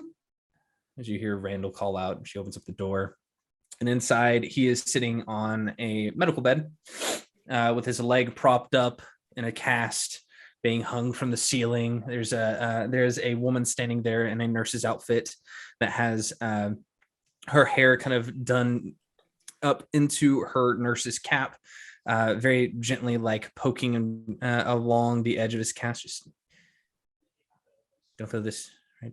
Kind of just checking in on him. No. Hey, Harold. Hello. What has dear Randall gotten himself into? Oh, I accidentally took a spill off the edge of the curb yesterday after you left, and nearly got hit by a biker. So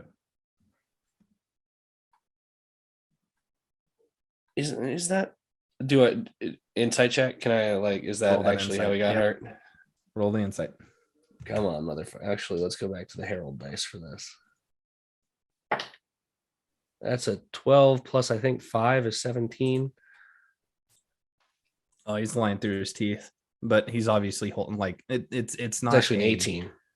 It's not a full withholding of information. It's we should wait until we're alone. Lie. I see. I look at the nurse. Is he all right? Really? He's fine. He'll be fine. Is the leg the only thing that's wrong? It is. Have we looked for any evidence of any magic of any sort? We have no such thing.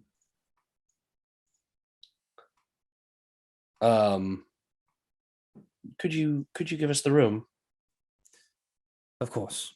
And if you need anyone, just poke your head out and ask for Eleanor. And so as she leaves, Harold turns to Randall and casts Detect Thoughts and says, now, are you going to tell me what actually happened? As soon as the door closes, his thoughts match his words, and he just says, I don't actually know what happened. I woke up on the street with a broken leg in the middle of the night.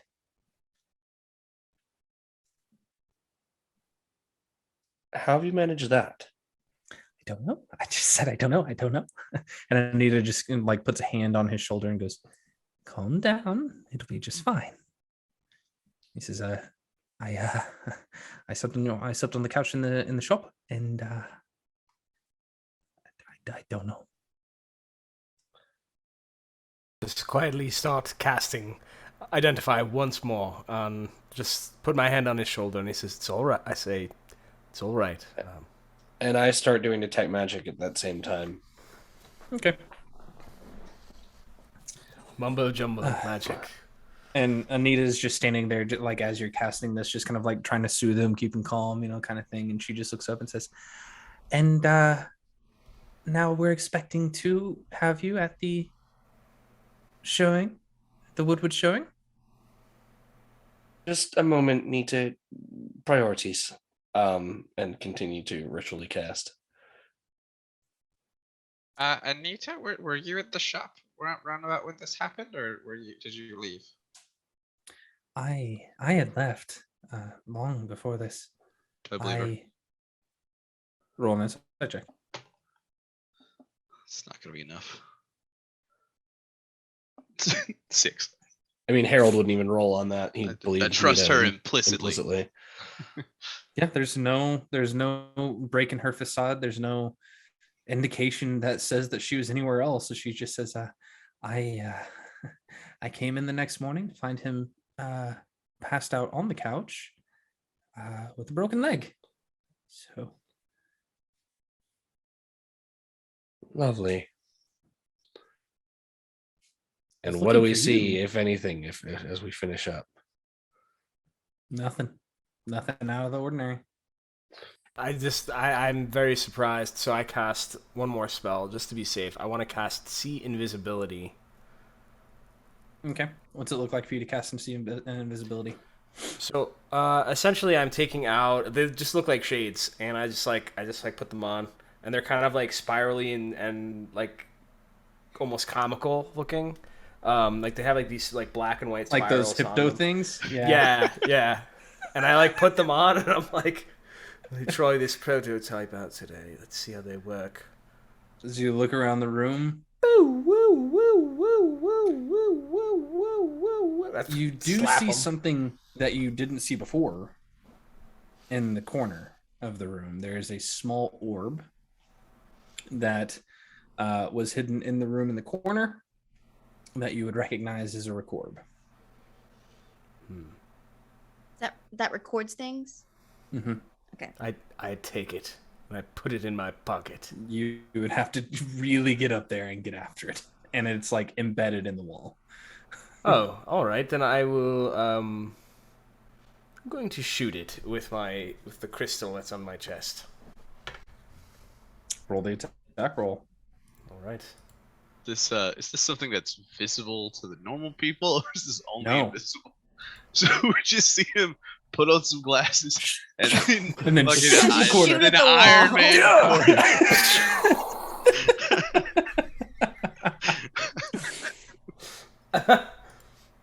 I am Iron Man. So I hope they're not doing anything stupid at that hospital. I'm sure they'll be fine.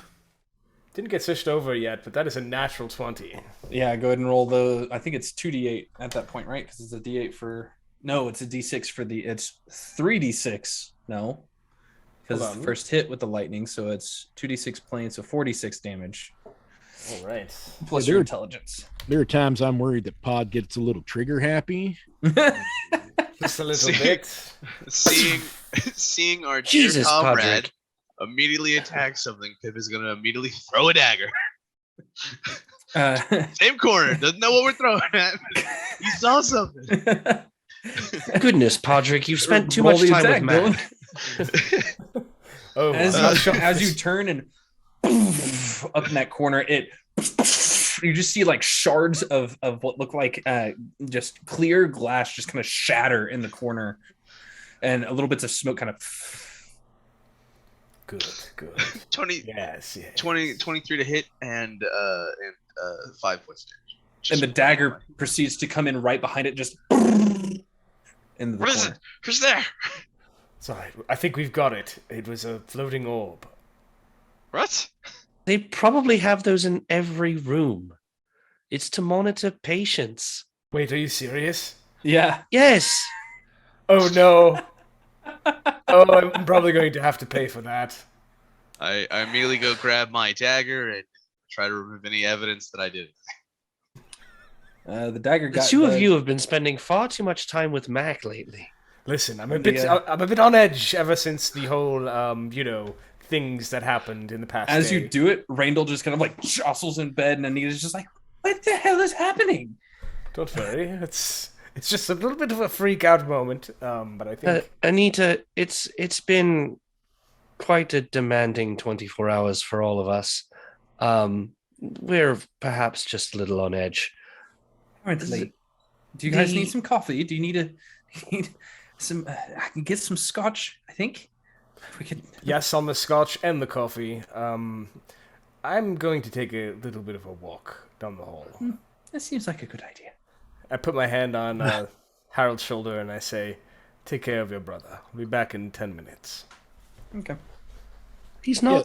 Yeah. Oh well, whatever. Hey, Wilhelm, have you ever seen those record things? I'm thinking about installing some in the apartment. Yeah, I don't know. I know they use those in the hospital, but I tell you, I do not trust these vampires.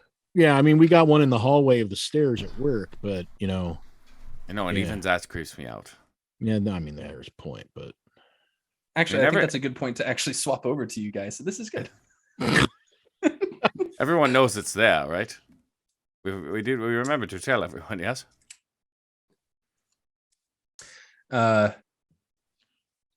About 20 minutes after they leave, the grizzled salt and pepper haired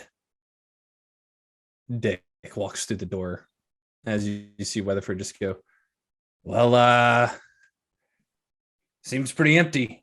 Feels kind of fishy, guys. No, there's reasons. I brought my pistols. What's going on, man? Nope. It's just over here. Have a whiskey. He needs to talk to you. Feels a little weird. I've had a bit of a week. So. Oh, it's going to get better. Yeah. You remember Vix, yeah? I do. It's a pleasure, Vix. When are you going to join us, huh? Whenever you sign the papers, not that it really matters anymore.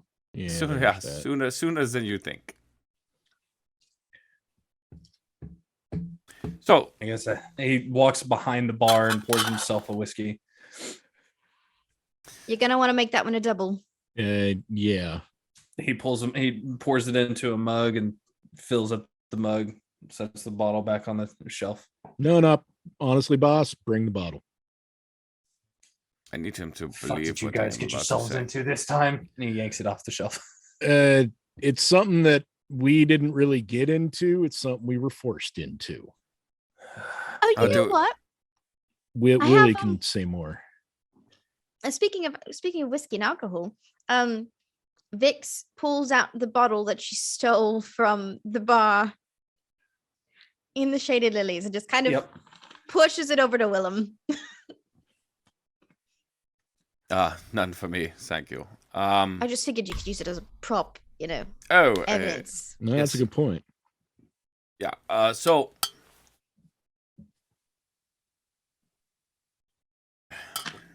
you remember the interest case, yeah? Yeah. It's kind of cleared itself up in a weird way. Yeah, well, let us explain why. So apparently this misinterest we are pursuing was actually and can I see if anyone is listening in? Make a Not that it perception matters check. for me. I already told them everything. Perception check. Don't mind if I do. Don't mind. That's a 9. A 9? You don't see anyone really looking around, though you do see the record in the corner, and just like that odd in the corner.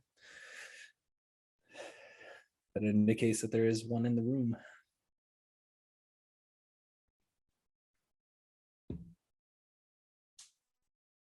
Iron Man laser it. You know you want to. You've been wanting to blow shit up, okay? I have been. I did just fireball the bar. I don't want to get anyone hurt, and I don't want to drag anyone into this. Let me go check something. I'll get up and knock on Larry's door. Yeah, what do you want? We got some sensitive information to talk about. Can we temporarily move or turn off your security system, if you get what I mean. Ah, shit! I totally forgot about all that, man. Hold on, let me get. Give me a second. And he's quiet for a few moments, and you hear shit. So fucking finicky. I mean, I can just pull it off the wall for you. No! Don't take it out of it. And all right, we're good. We're good. How much do they cost? Perhaps I just buy him a new one. They're like 50 notes. That's not that bad. I'm kind of happy to hear that. That's without installation. No. I wonder how much the Colbs cost. Donation. All right, Weatherford. So, anyways, apparently, Miss Interest was involved with a secret organization known as the Shadow or Shaded Lilies. Hold on. Let me stop you there, Wilhelm, for a second, because she's back home. Yeah. And she said that she said that she was just staying away for a little while. Like, yeah, odd. Yes. Not really. We've seen weirder cases. Yes, well, what you didn't see was when Miss Interest shot at us from rooftops, like a trained sniper killer, or when her and Mabel assaulted Mac. Because apparently Mabel is also a part of this organization. Now, the problem here is that there's a very strong enchantment that does not allow these guys to tell you and corroborate what I am saying. But if you would, the tattoos, do you have them? Yeah, on the back of my neck. Rubbing through a fur, showed up. So what I promise you is we did not go on a bender and decide to get this funny tattoo. This organization exists as they have technologies that are far beyond what is even available in Kasmar at the moment. And it gets much, much darker and much deeper, and I am remiss to go further without you catching your breath and asking me questions.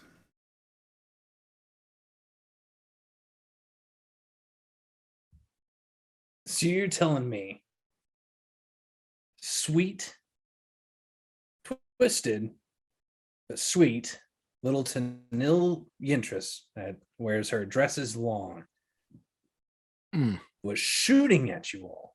Oh, yes. Mabel, the werebear that makes shoes, knocked you out? That sounds knocked Mac out, yes. But yeah. Sounds preposterous, I know.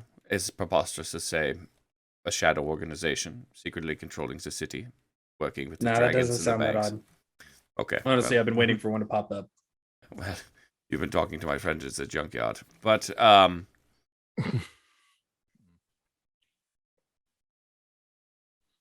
a question here. We have been relatively forcefully indoctrinated into this organization. The other option is to end up like Yintris, where you no longer remember anything about it and you are blissfully unaware and your memories are erased. So the question is,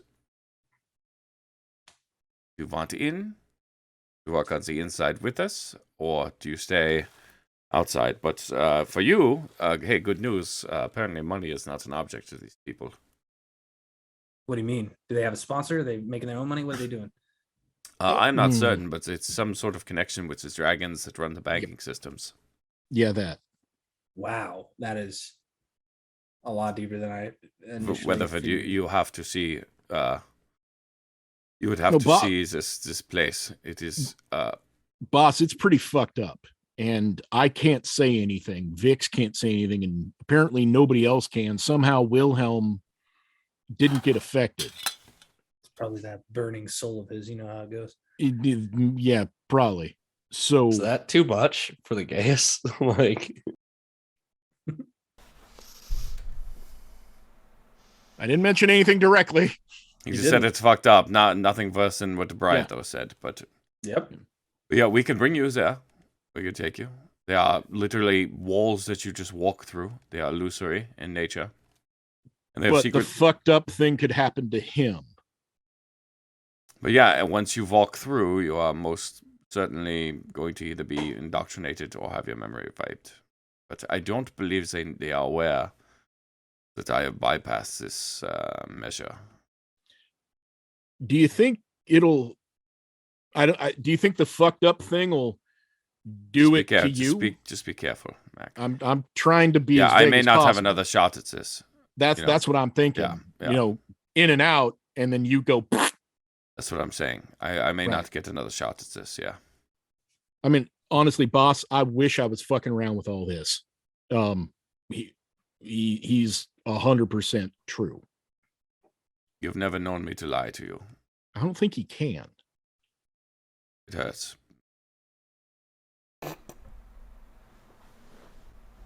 Vix, what are your thoughts on this one?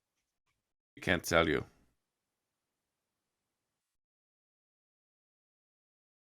It's like she's magically muted. Unable to speak. Motherfucking new unable unable to speak the words. The button's like on the side, and okay. She just slowly slides the bottle across the table back towards him.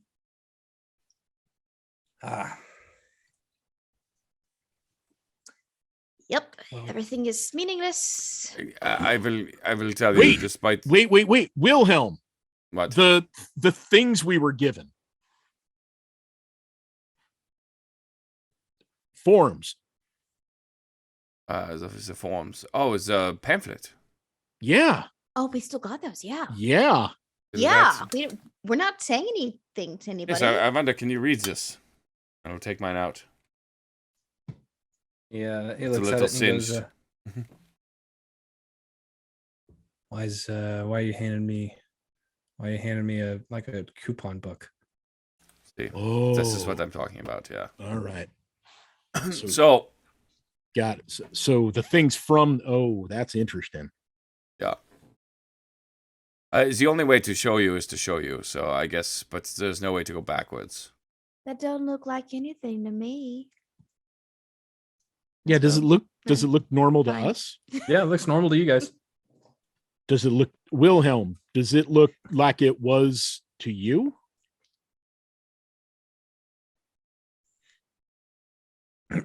I guess that's a question for Chuck, but yeah.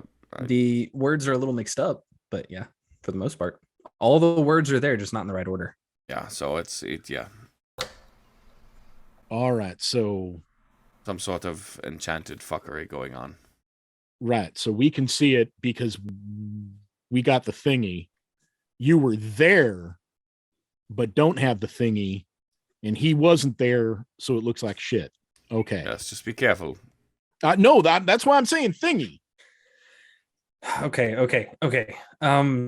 I'm gonna do this the way that I know how to do things, and instead of just hopping headfirst into it, what'd you say the name of it was? Did you say the name of it? Like the Shaded Lily. There's a Shaded Lily. Vix was actually doing some investigation on this exact thing before we. Yeah. He points over at Vix and says, anymore, even though I've done the investigation before all this happened. Yeah, you're kind of fucked. I'm the one that put you on that work. So that's yeah, I'll sign the papers today. And he buries himself into his mug. Here's the thing. I mean, I will not lie to you. There's a lot of upside, which scares me. Yeah, if you're saying that I don't have to worry about money anymore, that's pretty cool. Yeah. But the scary part is that they are giving us assignments. We no longer work for ourselves anymore, or even you per se. We work for these people. You are our cover. Yeah, we can still work for you and do things for you when we're not doing work with the other firm. So the question then becomes: is what we are gaining worth the price of our freedom? Because we are now essentially indentured servants. Oh, option B, get your memory wiped. So all 6 of my people are indoctrinated into this bullshit. Hey, what I would say is, of course, you give us a lead, we chase it down, boss, Yeah, we all went together this time. Pip and I were forced. Be so fucking stupid? No, Pip and I were forced. They were tricked. I'm telling you, there's no option. You walk through a tunnel. I went in to save Mac and Pip. You walk through a tunnel, and suddenly you are now a part of this. It is like nothing you've ever seen. You have to understand. I mean, it's me, it's Harold.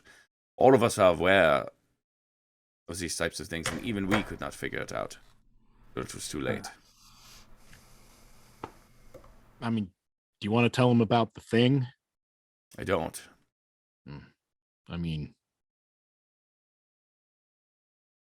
I think he just needs to see it. Yeah, no. What thing? I can't say. Well, she said everything was meaningless. What does that mean? Well, we don't really know. But whoever has put together this organization, it is centered around this central concept. Somewhere deep underneath Kasmar, there's a crystalline form. Inside of it, that purple crystal, if you remember, Fiddler had it that day. Kept saying it was a dildo or something. Right. I remember making a joke about it being sharp. These crystal fragments are apparently a part of some sort of phylactery. As if all of us are trapped inside a giant phylactery, and there is a lich, a woman who is creating technology, and outside the world is fire and flames. The only way to see this in person apparently is to use a child's toy that is available at the Home of Annihilation. It's a little on the nose for me, but you're just keeping topping it off. Yep.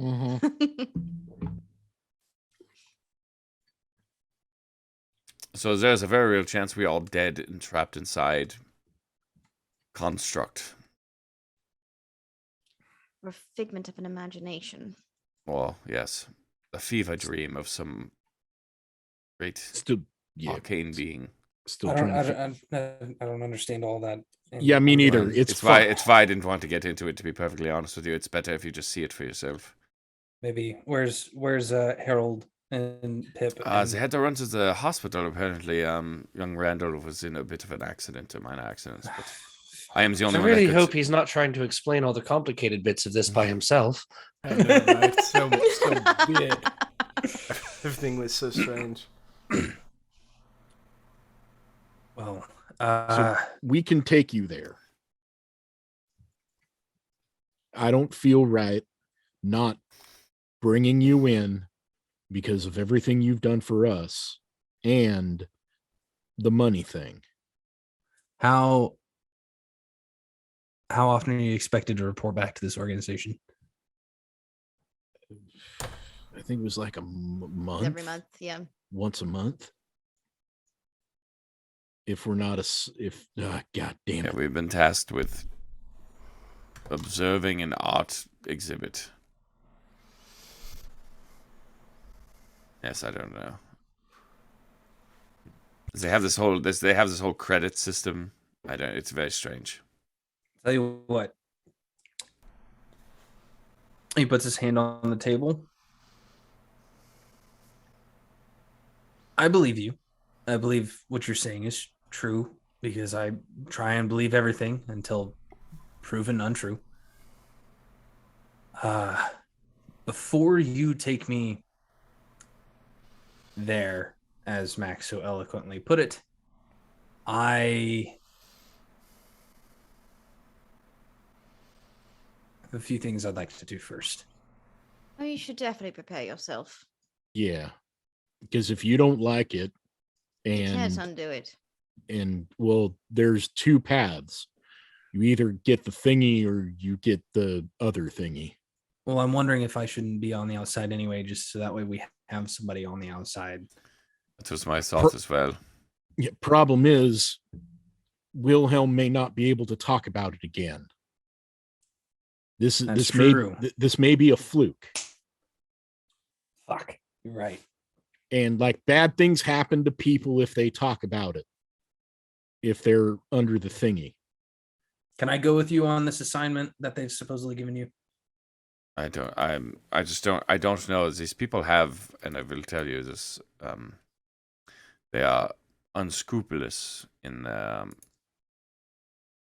methods. If any evidence to evidenced by misinterest doings, and I feel like I ought to go just to make sure that you guys are safe. I mean, now, to be fair, Mr. Weatherford here is a notable person in of himself. And I do not see why not that a man of such stature would not go to an art gallery to see some new thing. It's an art gallery. Are you fucking kidding me? No, I'm not. Oh, we can talk about the assignment. We can't just tell you why we have it and who gave it to us. It's kind of fucked. We're supposed to go to an art gallery and watch, like literally fucking recon. No guns, no, nothing that we normally I'm sorry. do. Can you repeat that one more time for me as a DM? We're supposed to go to an art gallery and watch. That's what I said. Oh no. Oh no. Oh, we can count out some D10s. Oh shit. Oh no. Can we? I guess this is where we find out we can't talk about assignments. I am so happy I bucked up and went back to my hit point max.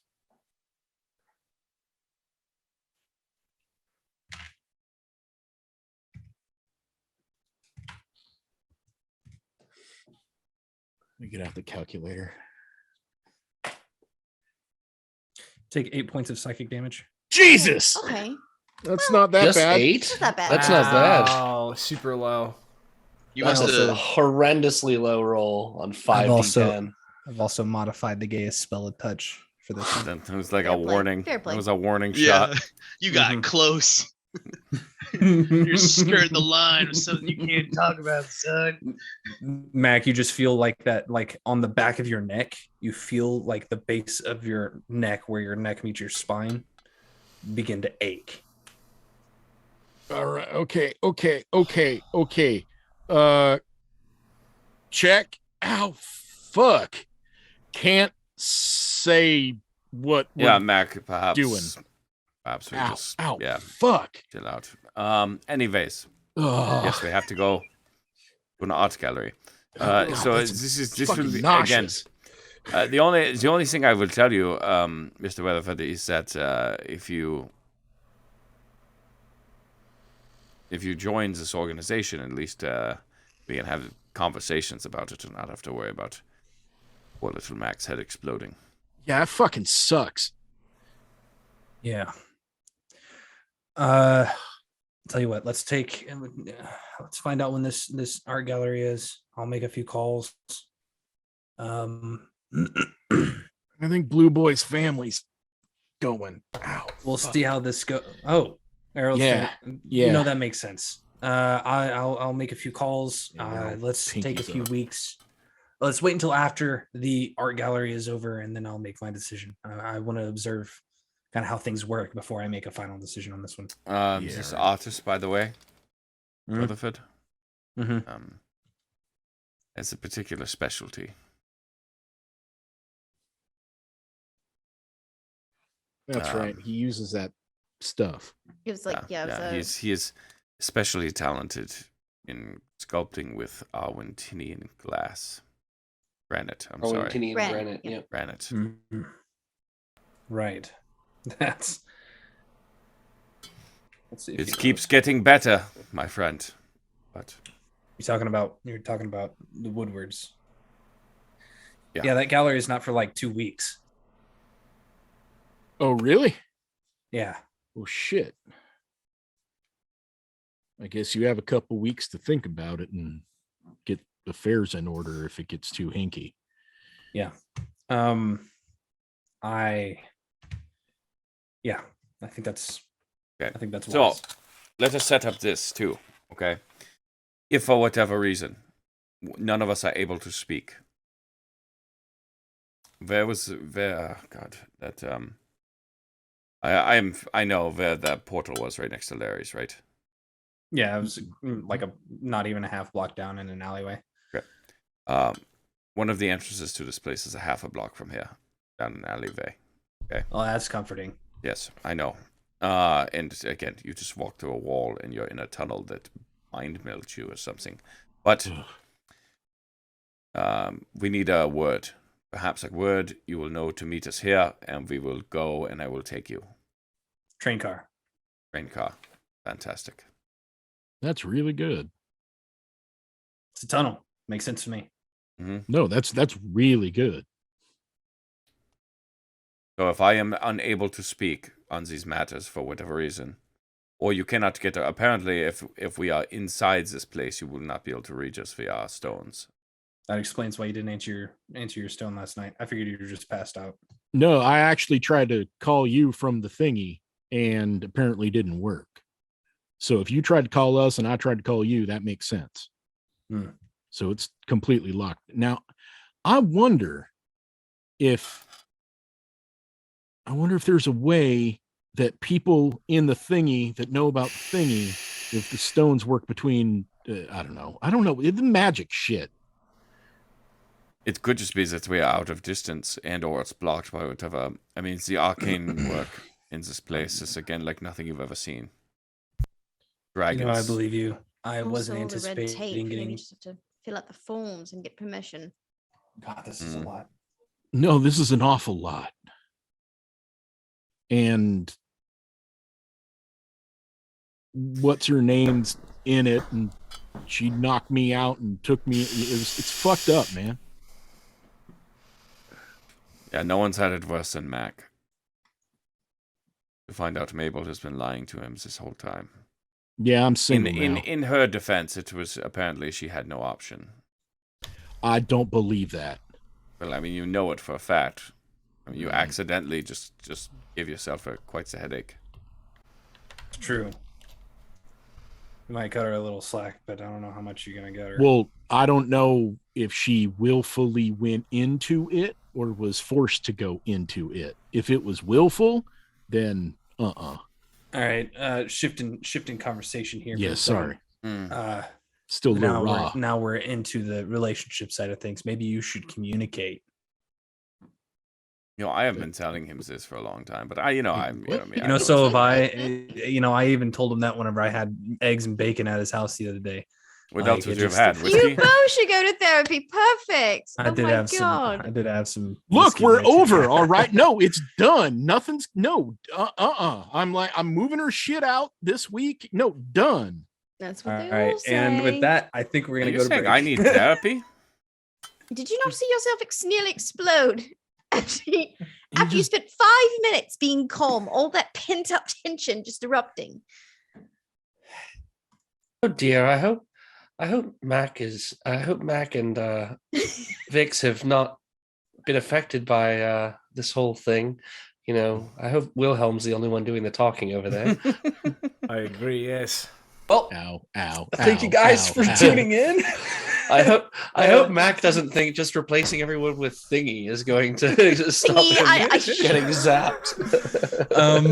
Be sure to use your thingies while we're on break. Yeah, use the thingies to win the thingies. Use the thingies, yes. With the other thingies. 2 thingies. Be sure to use those elf eggs. They go bad if you don't take care of them. We've got a Steam game giveaway. It's just the cost of a follow. And we've also got a dice giveaway from Dragonite Dice based on who? Val. On Tuesday nights? Val on Tuesday nights for 2,000 elf eggs. That's roughly about the entire length of an episode. But we are going to take a 10-minute break. Be right back. Yeah.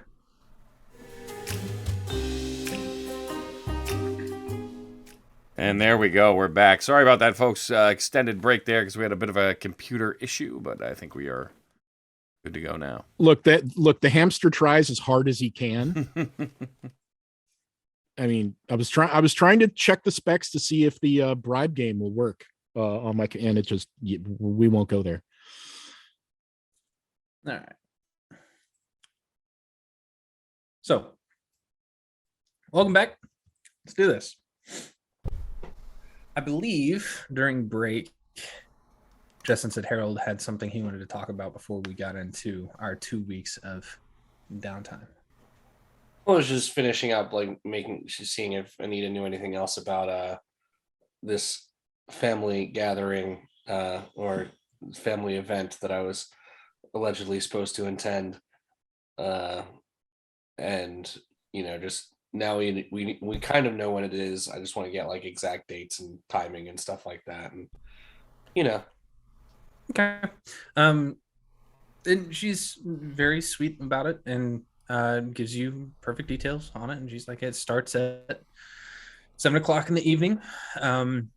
The reveal will be at 8, and it's in 2 weeks, almost to the day. You're allowed 1+1. And she suggests Eleanor because she's taken her friend.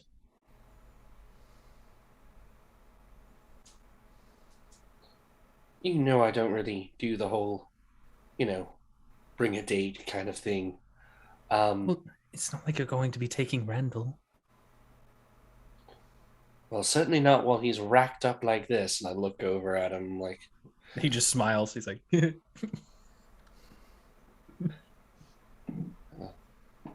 you at least ice your own leg down when you fell, when you realized that your leg was broken? What do you think I am, stupid? Of course I did. Just had to ask. I had to drag myself through your front door just to get inside. We should have a look around once we get back to see if anything's missing. I was gonna say, do I think there's anything in my shop that could have caused him to forget his memory? Say roll a I mean, it's my fucking shop. Just a general intelligence check, I think. That's a 18 plus something. +4 if it's just intelligence with no proficiency. Mm-hmm. So 22. The 22? I mean, most of the books that would be that sort of like that plus kind 5, of, sorry, 23. Most of the books that would have that kind of effect on a person are locked away in your secret section, which he's been getting into anyway. But they would need to spend a significant amount of time with it, with those artifacts. The only other thing that really makes sense would be that shard that was left in your shop. Well, one thing is for sure, we can speak safely here now. So if there's anything you need to say, now would be the time. Randall, what were you doing before you woke up outside? Sleeping? That's a weird question. What were you doing before you were sleeping? Reading on the couch.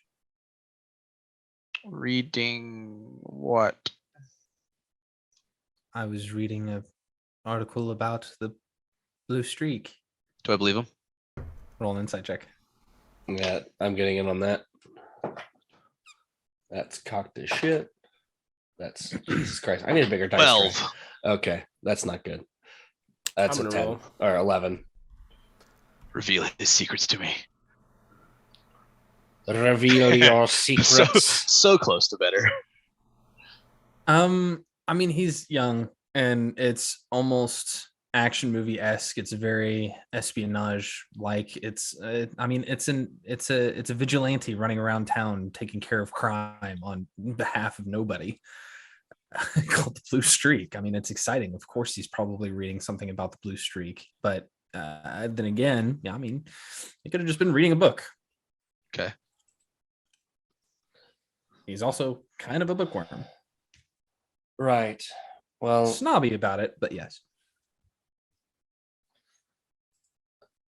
I think the next best thing is going to be going back to the shop and taking a look around. Well, it sounds like we've got some time before we're heading off. So we'll have some time. We can do a deep dive. Anita, there are things going on. Sorry, that was just for you, Trevor.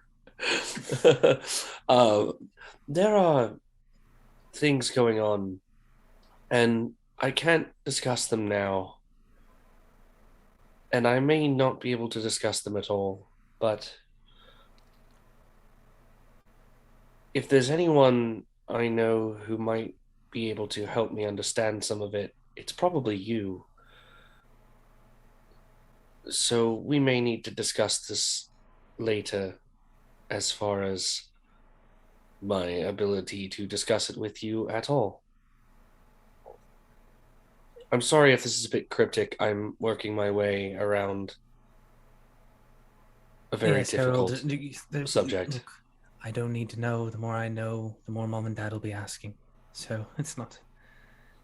Well, good news is, if I tell you, you can't tell them. Well, I don't like that at all. But I suppose, again, I don't know. It wouldn't be the first time you've kept secrets from them on my behalf. No, it wouldn't. Only you had a friend who could speak freely to her. Maybe spend some time in the whole situation on a one-on-one basis. Wilhelm, are you talking to yourself again? Just practicing. Hey man, who's to say what happens? Wilhelm just got like this tingly sensation that told him, I have an in.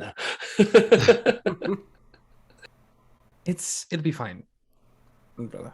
We'll be fine. Yeah, I don't need to know. I'm curious, of course, because you're really talking in circles a lot. And while it's curious, I have a party to attend soon. I need to go shopping. Yes, my sister ever the socialite. Well, have fun, dear, and I'm sure I'll manage. But do check in on this one. Of course. And she opens her arms for a hug and kind of moves in. Harold does that awkward side hug. Be careful, stupid. And she gives you a quick peck on the cheek and heads out. Will do. And yeah, scene. Right. All right. So now we're at a very fluid portion of the game. I have allowed you guys a couple of weeks of downtime. Some of you have already sent me a couple of messages to give me an idea of what you want to do. So I guess I'm just going to leave it open. Who wants to go first? Not everybody all at once. I'll go first. Yeah, mine's pretty quick. Mine's also quick, I think. So. What you got, Podrig? Well, mine's not quick, so they should probably go first. Okay. Pip, what you got? So Pip is going to spend it. So what I want to do is I want to make a few potions or purchase a few potions of healing, particularly. If we're using Xanathars, then I have everything that I need to do so. Mm-hmm. It's just kind of up to you. So can I make them or should I purchase them? Are you proficient in alchemist? Wait, no, it's not alchemist tools, is it? It's yes. The answer to your question is yes. Or is normally it herbalism. Herbalism. Normally I'm proficient in herbalism, but anything you need me to be proficient in after an hour I can be. That's right. I forget about your okay. Yeah, sure. I mean, you can make what, one a week, right? So according to Xanathars, you can actually make a normal potion of healing, one a day, and you can make a greater in a week. So I was gonna make one greater since we have 2 weeks, and make 3 normals. Okay. And that would cost a relative pretty penny, and that would also leave me open if other people need me for their downtime. Okay. Cool. I will say this much, and I should have addressed this beforehand. At the end of the first week, you'll get your next paycheck, another 400 gold notes. Solid. Vix, Easy that peasy. includes you for your first one, for your first paycheck after he signs the paperwork with you. It's up to you. Okay, easy enough. Yeah. Okay, that's everything for me I'll then. allow it. Cool. I'm So done I then. can just see Pip in his little like shotgun kitchen with all the tubes and like the boiling plate and like all the different like the beakers and stuff with all the different regions that he's got kind of mushed Podrick, up we into need the to mortar cook. and pestle. Throwing it all together at the end of the week. He's got big old goggles on. He's got, and you hear like this soft whisper telling you every step of the way. Yeah. That's everything for Pip. Easy peasy. I love it. So Wilhelm, I have just a couple things I want to get completed. One, I will check in on Pod and my shield apparatus. I did not forget about it. We'll get there. Yes, I'm hard at work. 2, I would like to procure diamonds. Okay. I have enough, I guess, 2 at 300 gold pieces if I can secure them. Yep. Okay. I'll contribute and give you another 300 gold pieces so that you can either have that for you or another diamond, up to you. Oh, good. Okay. Yeah, no, so 310. So, and then I will slip Bartleby 100. And so now I'm at 210. Okay. Are you going back home? Yeah. I am looking for Regani. Okay. And other than that, it's all research. I'm doing research into Woodward. I'm doing research into the dimming. Okay. Well, let's handle that Regani scene first. Okay. The day that you all leave the Order of the Trench Coats, you find yourself with a 6-pack in your hand again as you walk the street back to your apartment in the evening. And it got a little bit more overcast as night wore on and a bit of a drizzle coming down. And as you are approaching the block that you live on, you find yourself seeing something a little odd. You see a very bright light, very, very bright light on the roof of your apartment building. But nobody else seems to notice.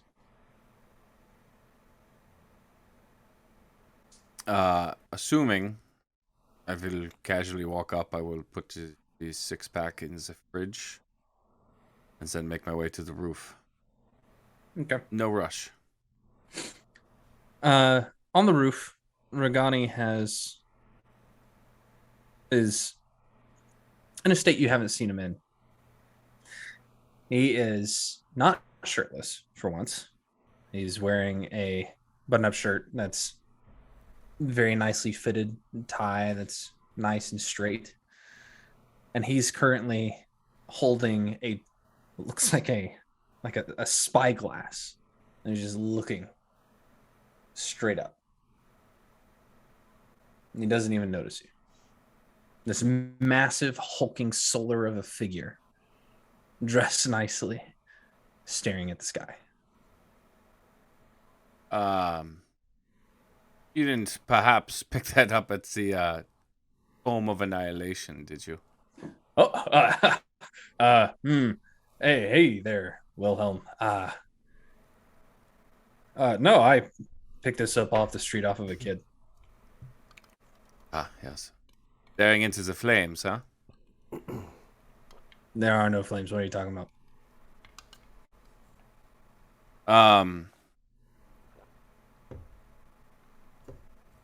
Are you aware of where we are currently? We're in Kasmar. Of course I know where we're at. I mean, but like, like the whole phylactery thing and, it's the lich that is sort of prisoning us here.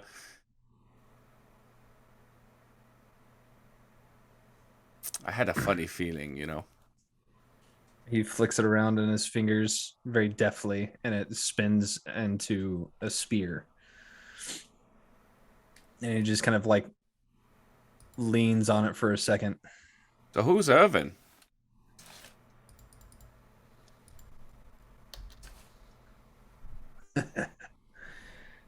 You know, I was wondering when you were gonna find out about all this bullshit. And he flips it over and stabs it into into the roof, and it kind of like rumbles across, and the sound of thunder kind of rumbles across the sky.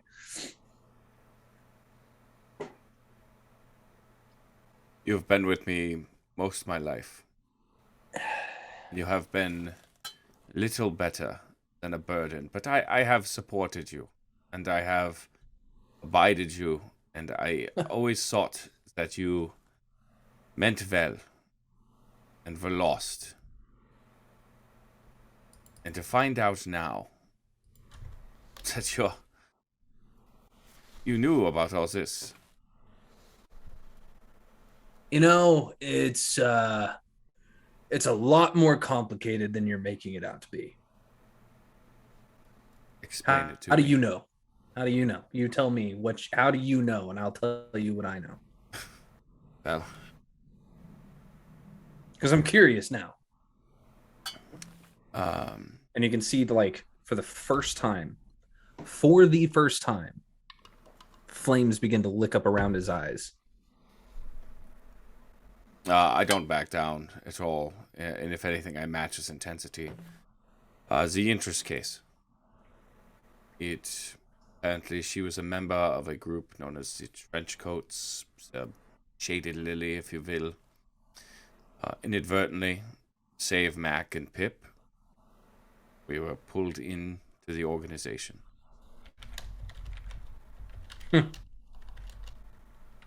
I, however, have found myself immune to their, at least temporarily, the trick that they pull. We'll call it a gift from God.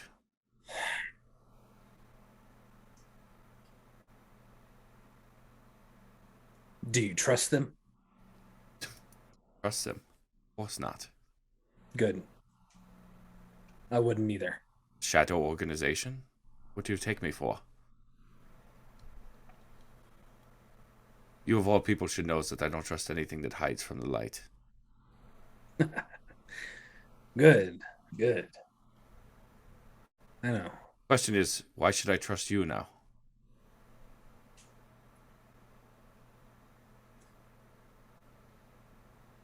Allow me to tell you a bit of a story. Come, sit with me. And he, like, waves a hand, and a pair of lawn chairs appear on the roof. One big enough for him to sit down in, one for you. It's like, it's like awkward with like his plate mail. He's just like moving it around. And, he can summon things out of thin air, and he had you get here from. Or like lawn chairs are just a little too far back, but not far back enough. You know what I mean? They're in that uncomfortable position. He flips his hand again, and another beer appears in his hand. He pops the top and starts takes a quick drink, pulls the spear up, spins it around, and hands you this spyglass. And just says, "You want to see my glory? Look up." Okay. Yeah, I put it to my eye and look towards the sky. Make a perception check for me, please, with advantage.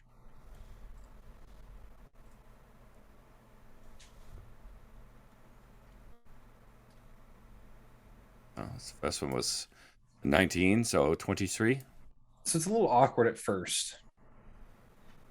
But just because of the fact that the rain is kind of like pattering down on your face, so you kind of have to squint and like almost cover your eye with that one gauntleted hand as you look up towards the sky.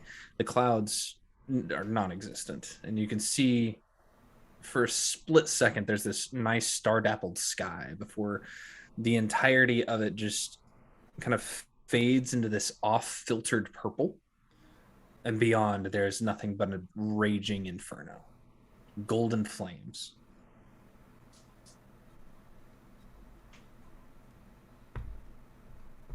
It is beautiful. I'm glad you think so. Not everybody thought so. So what is it? What is the story? So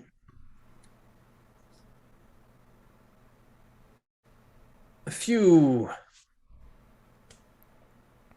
100 years ago in our time here.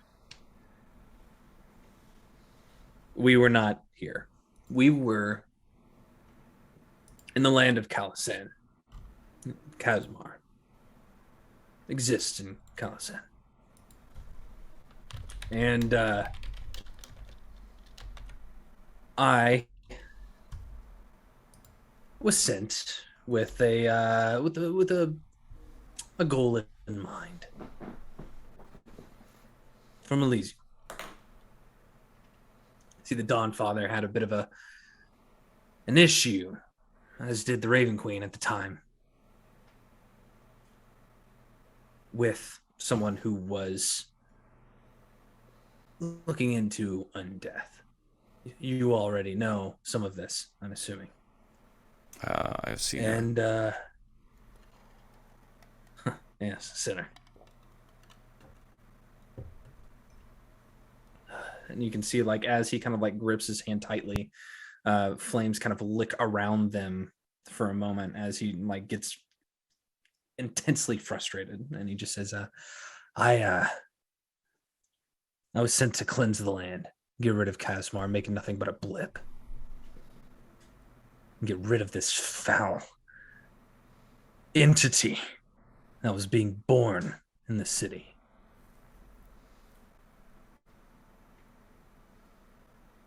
And in the middle of my grand cleansing of Kasmar, was brought in here.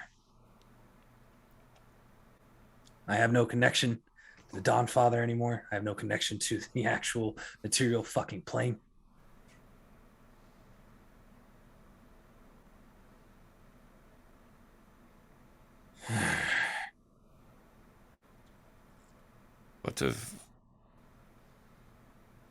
What is your understanding of how our souls, if you will, became trapped in here?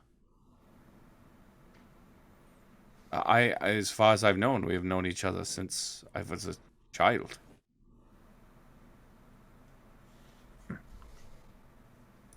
Right. People are still born and die here in Kasmar, from my understanding. It's not the most clean thing I've seen. Standing outside of reality, the positive plane, you see a lot. But this...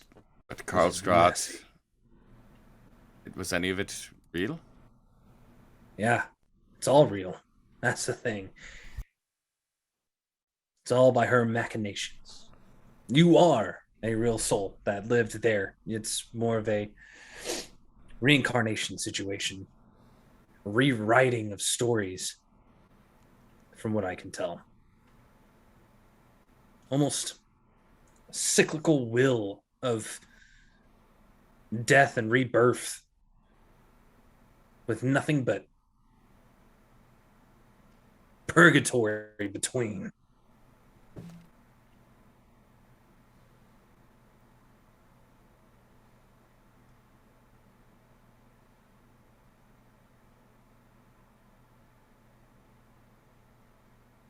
So what is happening on the outside is the phylactery.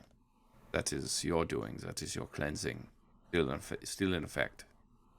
It is. Slowly eating away at the phylactery. I'm assuming. That seems to be the case. Shards of the crystal that forms it are falling from the sky all over the city. My first inclination was the dream. Yes, that mine as well, if you're being honest. Although I thought perhaps it was some awakened gods. The dimming, is that here? Is that outside That's just as well? here. Yeah. That makes sense. We're just a bunch of souls inside of a tiny rock on top of a speck of dust in the infinite cosmos. Yes, well. Welcome to mortality, my friend. Why do you think I stay hidden in your apartment? If she found me, I don't know that I'd be able to stay.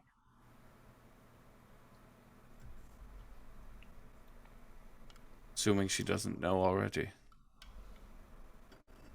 She seems quite aware of this city and its comings and goings. Be quite honest with you, pleased herself.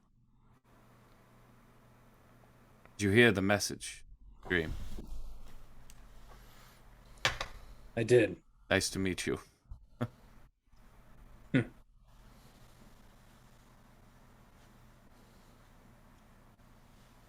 Well, I must think on some things, and I have work to do. Stay close. Who is Irvin? Who is Irvin? I don't know.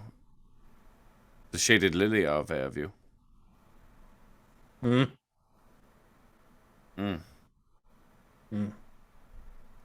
I think it best perhaps we keep our own secrets here.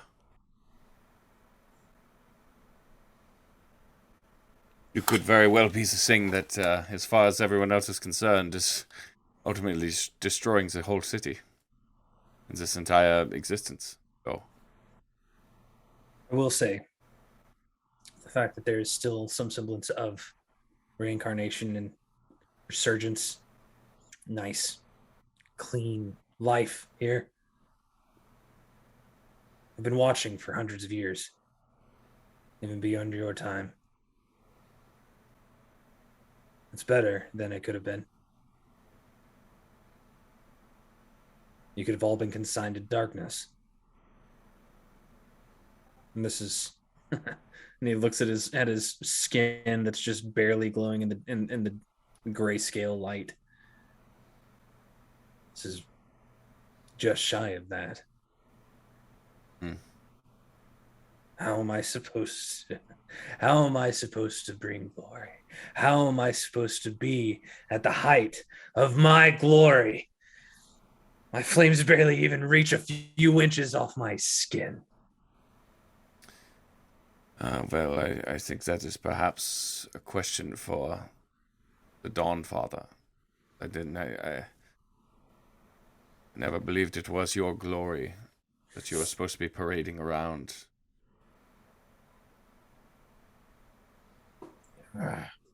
He just kind of like tosses. He just like throws the bottle off the roof, and he flicks his finger outward, and as he does, a small flame just shatters it into nothing. But as I said, let me think on things, and we can speak more of this. Yeah? Maybe.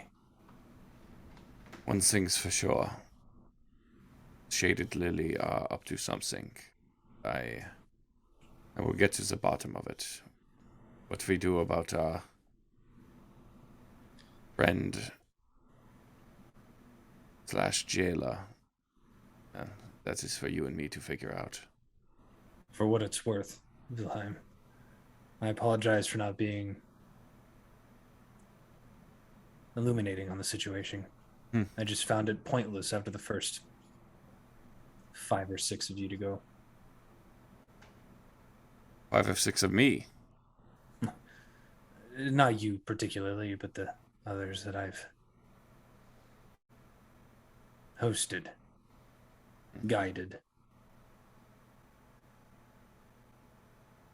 Well, time will tell. Indeed it will.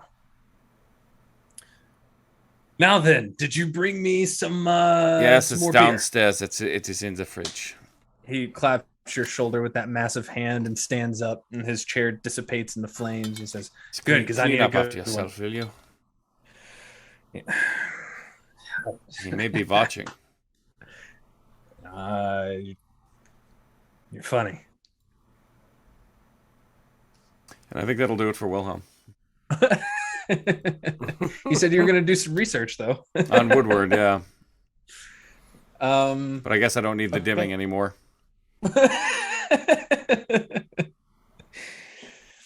Let's see. So, information on Woodward. That would just be a.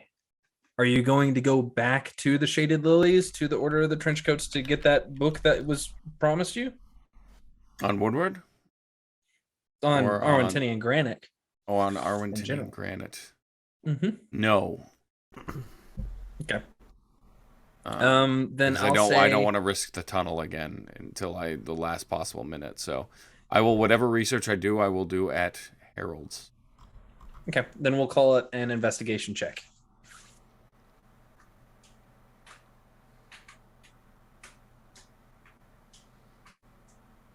While he's doing research with me, can I use the help action on that? Sure. Roll it with advantage. Well, thank Christmas. 14. So the 14, Harold, I'm going to ask a question of you. That's very important. How often does Harold keep magazines and newspapers in the shop? I feel like they'd just be like rotated through, like on tables, like a hospital waiting room kind of thing. Like, so like the some new of ones them that might come be in, you'd replace them and toss them, or okay. Yeah. Well, some of them might be in date. I don't think Harold is capable of tossing books. I think there's probably a section with a bunch of like archived magazines. Okay, cool. I'll allow it. Okay, so the 14 is you're digging through. Kind of going through it with Harold throughout the week. You're digging through a variety of different newspapers, a variety of different magazines. You find a couple of announcements throughout the past probably about decade, 5 or 6 announcements in total in the newspapers indicating that Normandy Woodward had sold a Arwentinian glass sculpture for 300,000 gold notes. That was just simply labeled Rage. And looking at it in a picture in the paper, it just looks like a magma spout. Just like pouring out. There is a spot written on him, an article written on him in one of the newspapers, one of the pulp magazines that you find. But unfortunately, as you're like, there's not much more information that you would have already gotten based off your history roll from before. And what little bit of information there could have been, there's a big, nasty, wet T spot that hides whatever information may have been there. Would you give me an insight check on the Rage sculpture? Sure. Are you proficient in sculpture skills? Of course not. Or glass blowing? Okay. Not even remotely. Mm-hmm. I'm a sage.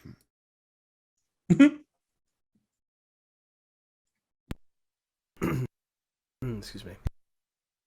So you're saying no? Just make a straight insight check. Wow. 24. The 24. So looking at it, it is looking at the sculpture through the picture. It fits the bill for how he typically does his stuff. He's known to be an abstract artist whenever it comes to sculptures like this. It's not just simply like lava spilling out over onto something. It literally, like, it's almost beautiful in the way that it moves and is so clean and pure, and the way that it kind of flows down and up into a bit of a splash that goes up. And you can see even in the picture with the terrible technology that is here, you can see small strings of glass that are actually coming from the top of the wave down to little droplets that are like standing on the tip of the waves on other smaller pieces of glass that are suspending pieces of this glass in midair on this sculpture. It's impressive, to say the least.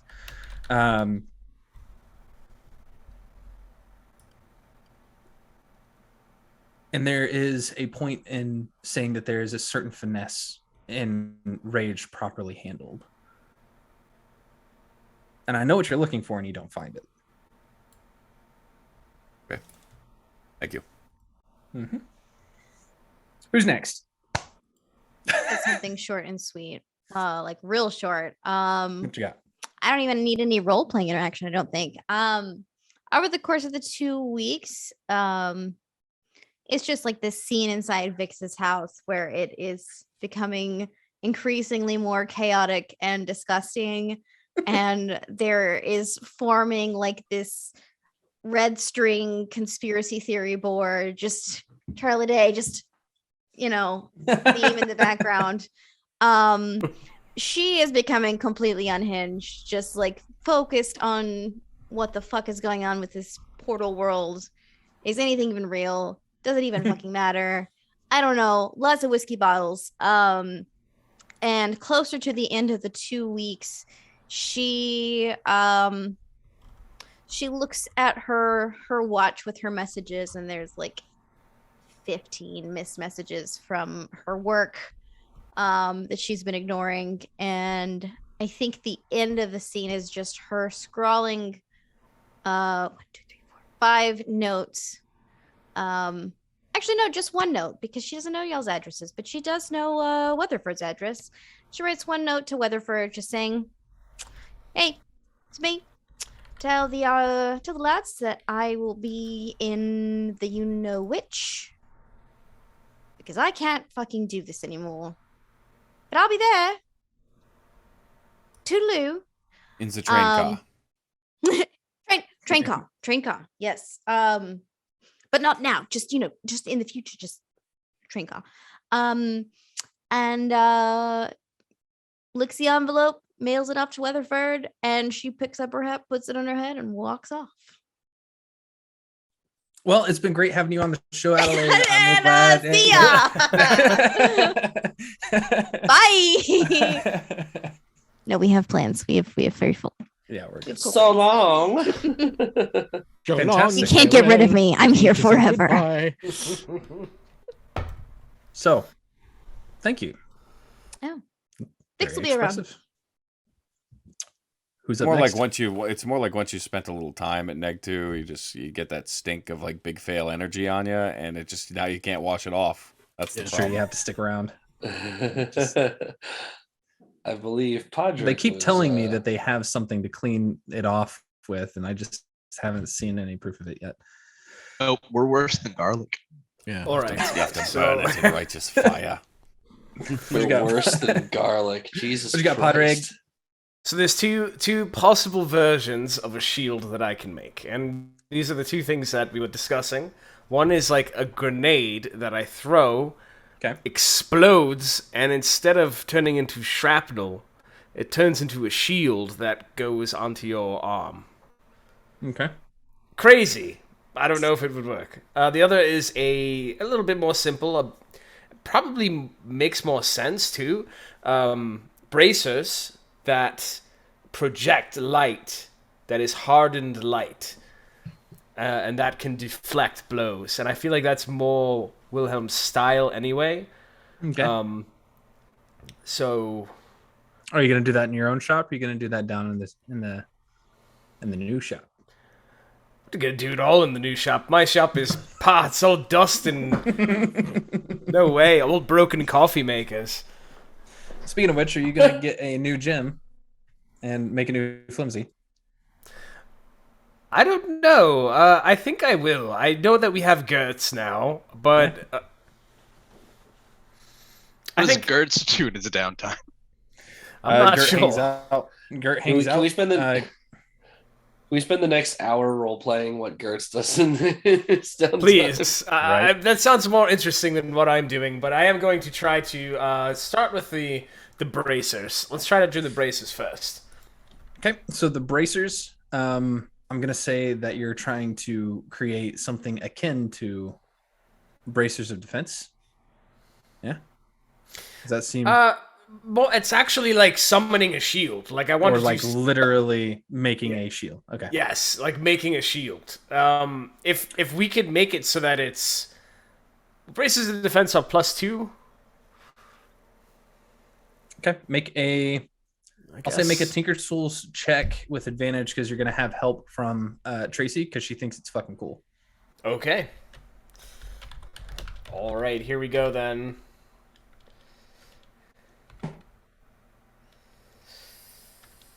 I think it should just be a D20 plus your intelligence plus proficiency. Intelligence, that's right.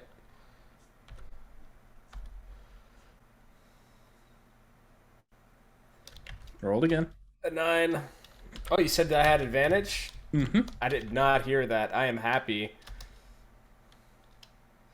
Better. A 17. So over the course of the week, the first week, as you're kind of working with her alongside you, trying to make these bracers, your first prototype is a literal like shield. It's just you take the bracer, you weld it to the shield, and you start trying to you start marking it up with markers, with chalk, with grease pens, everything you can think of to just kind of like mark it down as you cut it into individual slats and trying to make mechanisms that slip it down in and reduce it down to size. The best you're able to get with an actual physical shield is a small cube on the outside of a bracer. That would effectively work, but it would only be a +1 to armor instead of a +2, like a typical shield. Right. But the second time around, it's going to take the second week. That's fine. I'll keep the first one for myself because I need a shield anyway. So I'll keep the first prototype. It sounds pretty cool anyway on its own, but I'm going to spend the second week working on this projected version, this hardened light if possible. Okay. And I am actually going to. For this, I'm actually going to have Wilhelm come and help me. And I just sent Gertz over to go get Wilhelm and bring him into the Shaded Lilies workshop for the shield. I don't think he's coming to the Shaded Lilies though. Probably not. Good point. So I guess Gertz just flies out, doesn't come back in. So I'm going to try it on my own then. Okay. I mean, I guess so. Here's the thing. I mean, if Podrick requested that I'd go, I would go. But let's just say it is the last thing I do if anybody else is doing anything with me. Okay. That works. I just really need you for measurements and things like that to make sure that it fits right. No, you can do that. Yeah, absolutely. That outside of the nothing at risk. Yeah. No, it's totally fine. But all right, here we go, and I am going to cast guidance on myself for this one. Okay. Roll it with advantage. Same thing. All right, that's 1. There we go, 22.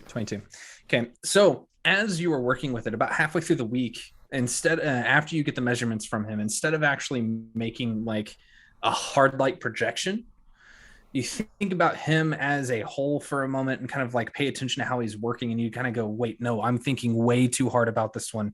He does fire shit. Let's just give him a fucking fire shield. Yes, a fire shield. Somewhere to project his flames outward to protect himself. And you make a set of tubes that kind of go along the bracers that kind of that have a bit of a gas intake to this to a point where it actually would physically start gathering whatever steam he actually puts off. And at the end of the week, you hand him over to him, and he puts them on for a moment, and you kind of explain to him how it works, and he just. And as he does, it's just this brilliant golden shield that just around at his arm in this space. Yes, that is exactly what I wanted. Eureka! It is better than what I wanted. Yeah, I love it. Perfect. Looks good on you, Wilhelm. Now, I can't wait till someone tries to shoot at me from a rooftop now. Well, the interest is gone, so I don't think that's. I will say thank you. Never say never. Brythos is still around. Yes, anyway. And these weapons were sold outside of this organization. They sure were. I just want to thank you. The day that we got shot, you did pick me up off the ground and healed me. So, little token of my appreciation. I would do it again and again. Bard, you are a good friend. As and a talented mind. Never forgets that. Thank you. Is Gertz around? Yep, Gert is just kind of like Gert has gone from person to person for the most part. Like each day, she seems to be around someone else. Just kind of like flitting around. And if you ever want to take it out, you can take it out. But sort of squint. I'm okay with back it. at you. Whenever you squint at it, it squints it back. The little electrical face inside of the orb. I insight check Gertz when they're hanging around me. Is it Sure. menacing? Is it menacing at all? Check. 2. Is it 2? Get that -2 energy. When she's around you, just hanging out. All right. Let's see. Who else have we got? I think we've got Harold and Max still, right? Yep. Which one of you wants to go first? Go ahead, Mac. All right. First off, if Gertz ever comes by the house where I'm usually hanging out for the best part of the first week, I just kind of draw my pistol and go,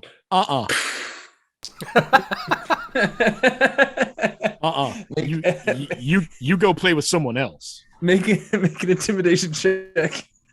Yeah, and here's where I have advantage because guns out. Yeah, it's an actual. Oh my. Okay, so that's 21. Okay, with the 21, you can see the face look real sad inside the orb, and then. Sir, I got too much to do to deal with you, so get it. Do I still have to like use my infusion on Gertz? No. You never had to begin with. Dang it! I kind of wish I did because it'd be even more fun. But that's okay. It just kind of like Gertz sadly, and then just floats off. First week, super easy. I make all the security improvements to the house. Buy the 3 recorbs, strengthen the lock on the special door, different things like that. Okay. And at the beginning of the second week is when I go into the room, grab a small, colorful bag, and go into the fridge, and way in the back, I'll grab 10 small vials, put them in the bag as well, and give Wilhelm a call to meet me at a hospital on the outskirts. Okay. So as you guys approach this hospital, did you name it ever, or am I crazy? No, I did not. I left that entirely up to you. I know. I could take through my notes that are in my that are in the house. I think we came up with it earlier, didn't we? Satanica. Encyclopedia Satanica. God damn it! Why didn't I say it out loud? The thing is you did when we were like talking beforehand. You actually 100% did, and we never got on to that. We didn't hear it. We didn't hear it then. No. I mean, it's less of a hospital. Like, and I was confused. I was like, why do I recognize this name? Anyway, less of a hospital, more of a care home. Right. So is it still run by vampires? Yep, it is. As you, I like that, Plumbus. That's funny. As you approach this nameless hospital that I will give you a name of whenever I get back into my house from COVID. St. COVID's. St. COVID's. No, that sounds so cool. bad. No, not good. No, there we go. Not good. No. It's very typical care home. There's that U drive where the hearse would drive in, let people out, because it is, of course, vampires. Of course, they drive hearses. And there's, the big columns that go in between on the porch, holding up these nice roofs. It's quiet. It's calm. It's clean. Hey, and as you enter in, Wilhelm, I'm trusting you with this. I am trusting you too, Max. These places really give me the creeps. I know, but if anything happens to me, I want you to understand why we're here, if you get my meaning. I think reading the tone.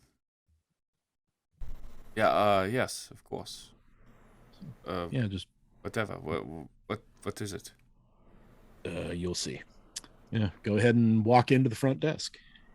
At the front desk is a young Hannah who is just kind of smiles sweetly as you enter and just says, "He's doing very well today." Awesome. He is still a little focused, but yeah, he does you that. know how that goes. I brought the stuff I usually bring him, and I would like to pay in advance for the next couple quite a bit of months. If you don't mind.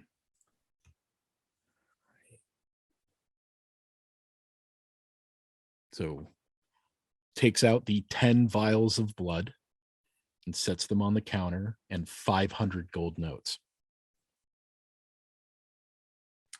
Well then, we'll be sure to add this to your account. Thank you. And they disappear without her even moving her hands.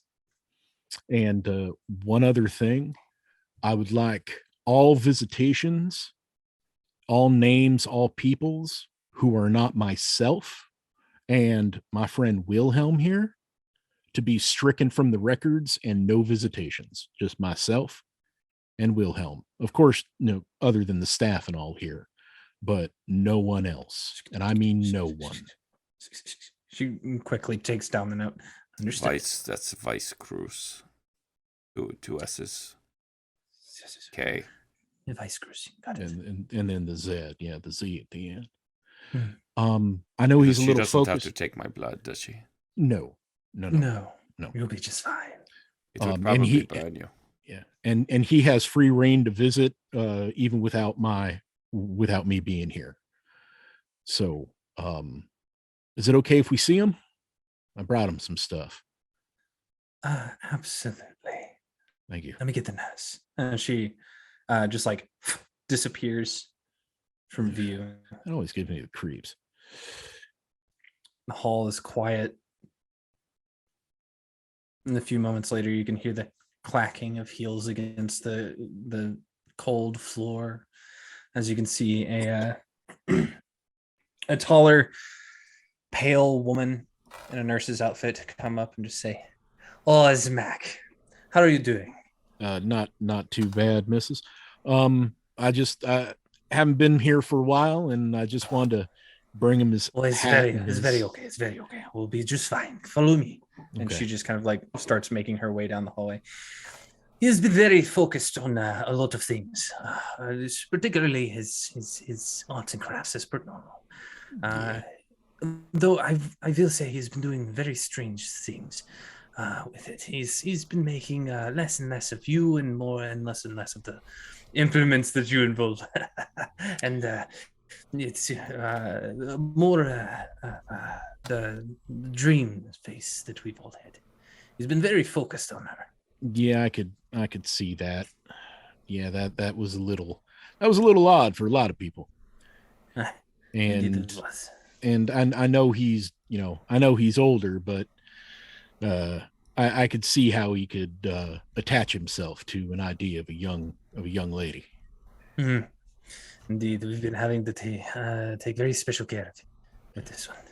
A lot of our guests here have been having similar issues. So, okay. Well, then I'll leave his toy guns in the bag, but I'm still gonna give him his hat. He really likes his hat. You can have the hat as long as you're here. Yeah, of course. No, I'll take it back when it's time to go. I'm glad we have an understanding. And she leads you to the door and pulls out a key, unlocks it. Feel free. Thank you. And inside is a single bed that is not made.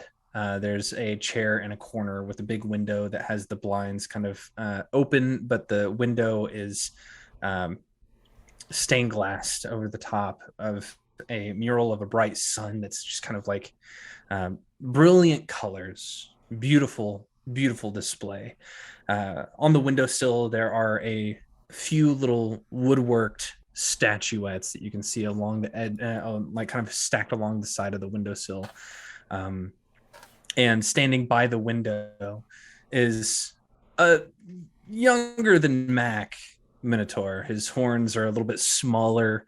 It's standing in overalls. One of them's kind of like loosely falling off of his shoulder, and he's got a piece of wood in his hand with what looks like a spoon that he's currently trying to like work into the wood, and he doesn't even register that you come into the room. Hey, buddy. Hey, Mac. Hey, how you doing? I got somebody to introduce you. One of my real good friends. Get to meet someone new. Yeah. And he just kind of like keeps working at the wood. Hey, Willie, come on in. Meet my brother. Willie's a fun name. Willie sounds silly. Yeah. Wilhelm, this is George Belmont, my brother. I will kneel down. Hello, young man. My name is Wilhelm Weisskreuz, but of course you alone may call me Willy. It'll be our secret, okay? Well, I like secrets. Hey, buddy, I brought your hat. And he sets it down, and he sets the spoon down on the thing, like very carefully, very, very gingerly. And now that you're actually like looking at him, you can see that there's a statuette that is impeccably made, identical to Mac's face, like just beautiful. Like even the spots on his on his cheeks are perfectly rounded off. You can see it in the wood. It's been sanded different. The whole thing, it's immaculate. And the other ones beside it are nothing like it. There's one that looks like just a tree, and you're trying really hard to place it and it clicks. It's one of the trees in the distance in the beach that you guys saw in your dream. One of them is another headpiece, another bust of that girl's face. And the one he's working on now is none of the rest. It looks like it's just a simple medallion that looks like it has a circle with the beginnings of lines kind of like cutting down through it in jagged angles. And as he turns around to grab his hat, he says, Come on, Mackie. Come on, Mackie. My hat. All right. He reaches in and pulls out this small, version of Mac's own hat, but it's brightly colored. It's like, all right. You want to be my deputy? Yeah.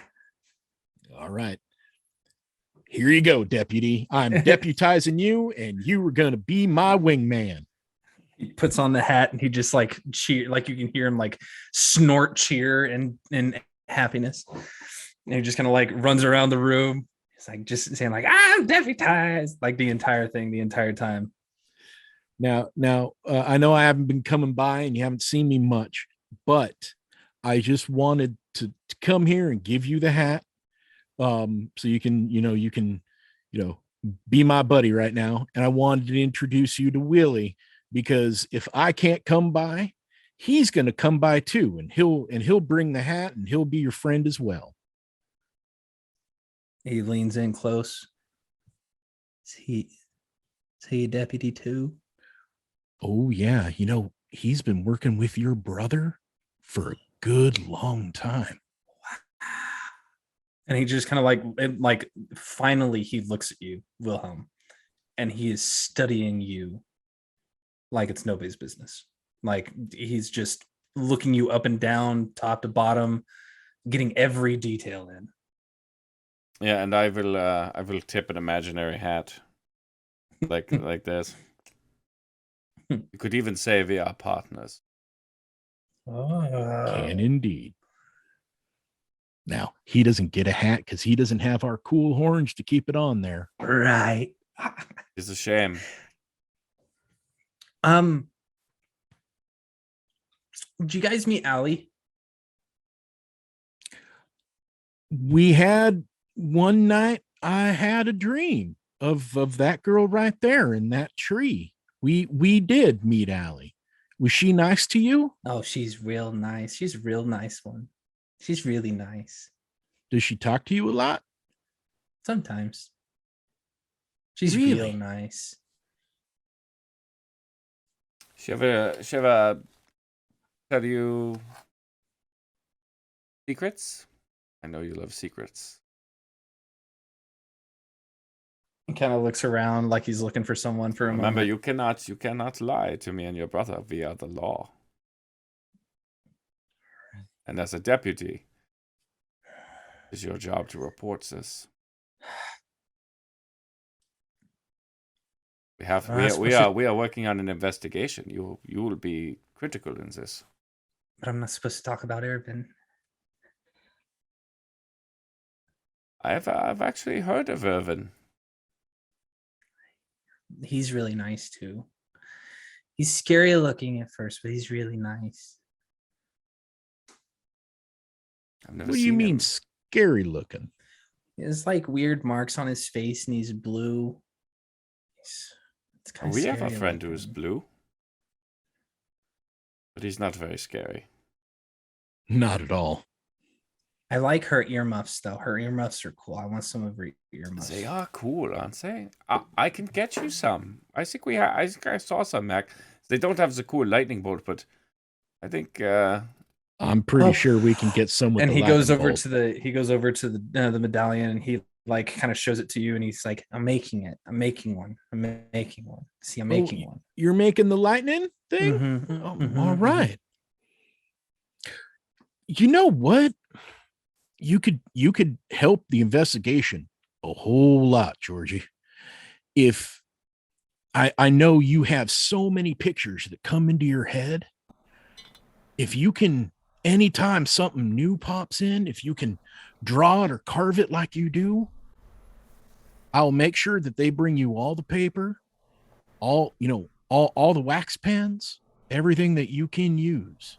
Can you give me more time in the shop? I'll talk to them and have them give you more time in the shop. Okay. I'd like that. I'd like that.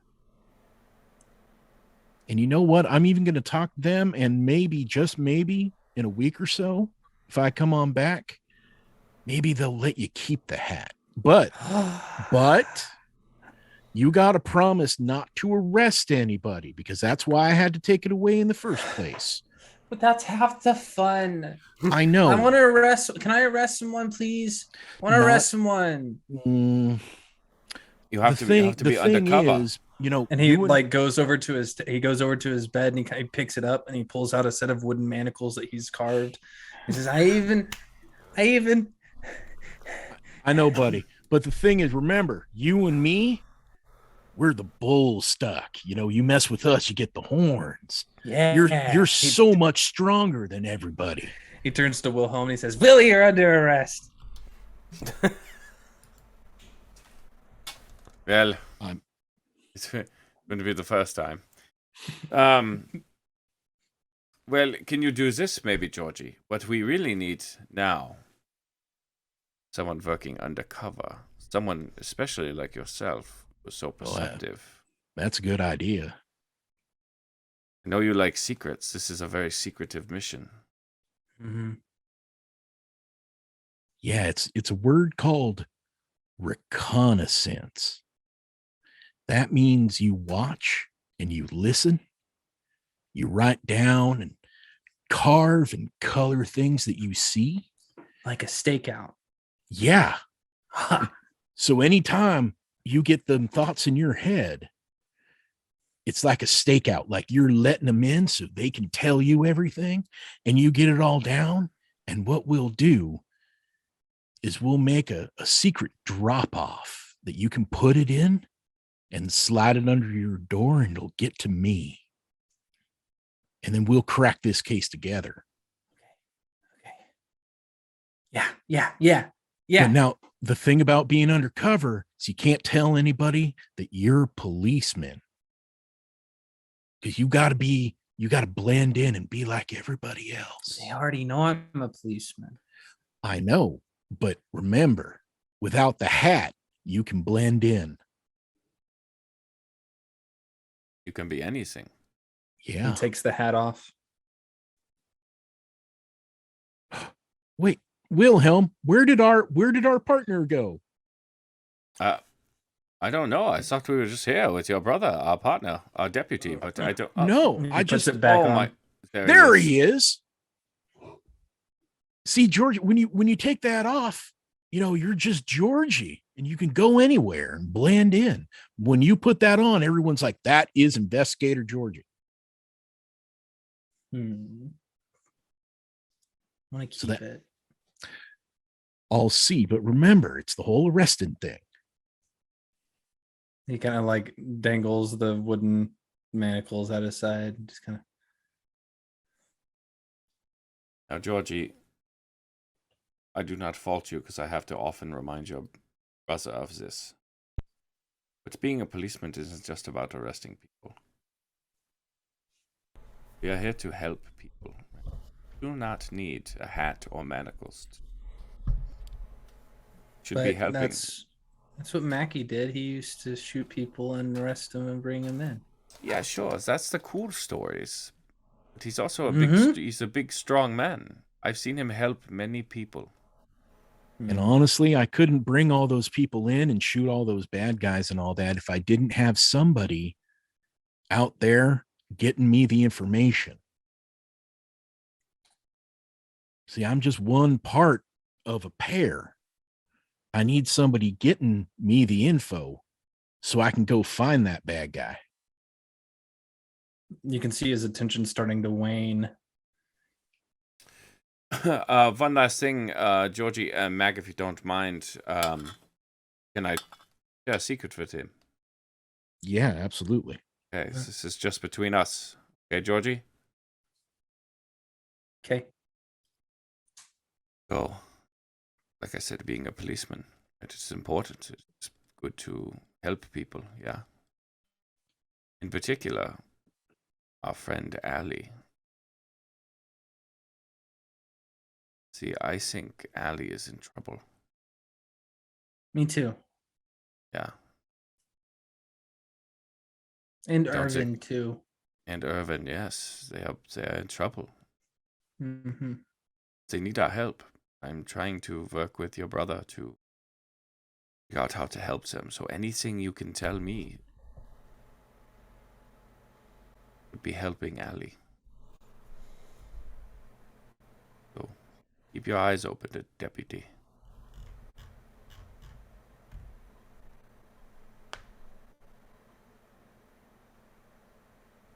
Okay. Now, Georgie, I got to have that hat back because I don't want to get in trouble, and I don't want them to get you in trouble. So, Back, I swear on the Dawn Father, I will light this entire building on fire. If they don't give him that hat, I guess destroy undead. No, I'm just Holy shit! So, yeah, he looks scared at the mention of you burning down the building. Yeah, that's a thing. Wilhelm. Nothing will happen to you, Georgie, or excuse me, undercover detective Belmont. Oh, my friends do not get hurt by fire. Don't worry, you should never be. Well, okay. Only when I am here. Yeah. So, remember, undercover detective Belmont. You can't tell anyone that you're working on that case. Okay. So, got to give me the hat, buddy. But I will tell them that you will be getting this back. Hey, can I tell you a secret? Of course. I'm still an undercover cop if I have the hat off, right? Absolutely. Okay. And he takes off the hat and hands it over. Well, hey there, Georgie. Secret undercover detective Belmont. Mm-hmm. He goes over and he picks up the medallion again and he starts cutting at it with the spoon. Yeah, you keep working on that. I will get you more time in the shop, and I'll see you later, okay? Okay. I love you, buddy. Yeah. All right. Well, come on, Willie. We've got crime to solve. I swear, Mac. I swear, if you make this Willie thing a thing, I will hurt you. I will hurt you badly. No, I'm not going to. Bye, Willie. Goodbye, Georgie. Only him. Because and you guys exit. I swear to God, if anything happens to him, I'm burning the fucking city down. Your favorite character. It's an evil campaign. If anything happens to Georgie. He's a very special young man. He is. I'm sorry that you cannot be with him more. And I can't let anybody know about him because they can get to me. I don't want them to come after him to get to me. Man. That's why he's out here and no one knows. Understood. I appreciate that. So, what do you think? Coffee? Yeah. After that, I need a fucking whiskey, a whole lot of it. You guys do, man. Look, ever since that whole decaf thing that fucking Pip did, I swear to God, I'm turned off coffee. Okay. And you see him when he like stirred that one guy's coffee with his finger? That was just mean. All right, let's get back to everybody else. I hate that shit. Me too. Yeah. Whose blood was that, by the way? Mine. Ugh. It's part of the payment. All right. So it was a good bit. I think all that's left is Harold. Which, speaking of which, from now on, anytime we're doing downtime, we need to tell each other what the hell we're going to be doing and during downtime, because there's no way I can follow that with anything meaningful at all.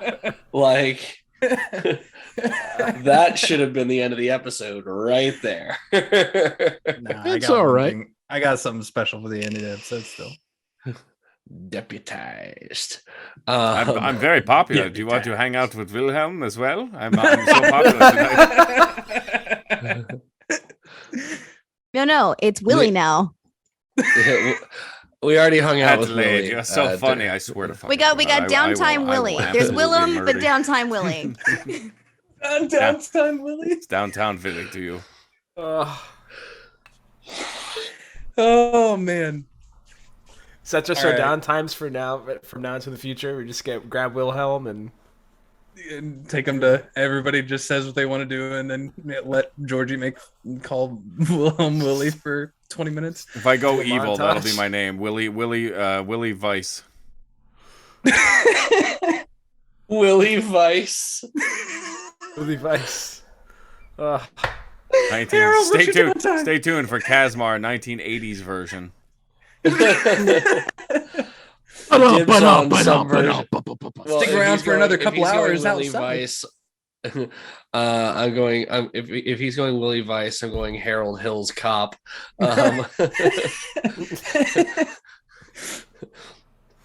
Harry Hill's cop. Harry Hill's cop is better. Let's go. What you got? Okay, so Harold gets the sense that anything he's about to do for the next 2 weeks is just going to seem trivial to anyone who might, consider the activities of the group of people he is involved with. Anyway,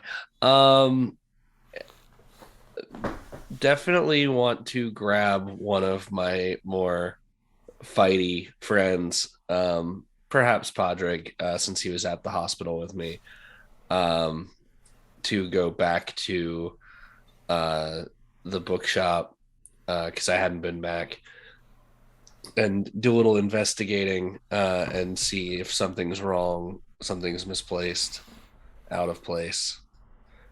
Okay. Investigate what might have happened to little Randall. Little Randall Dick.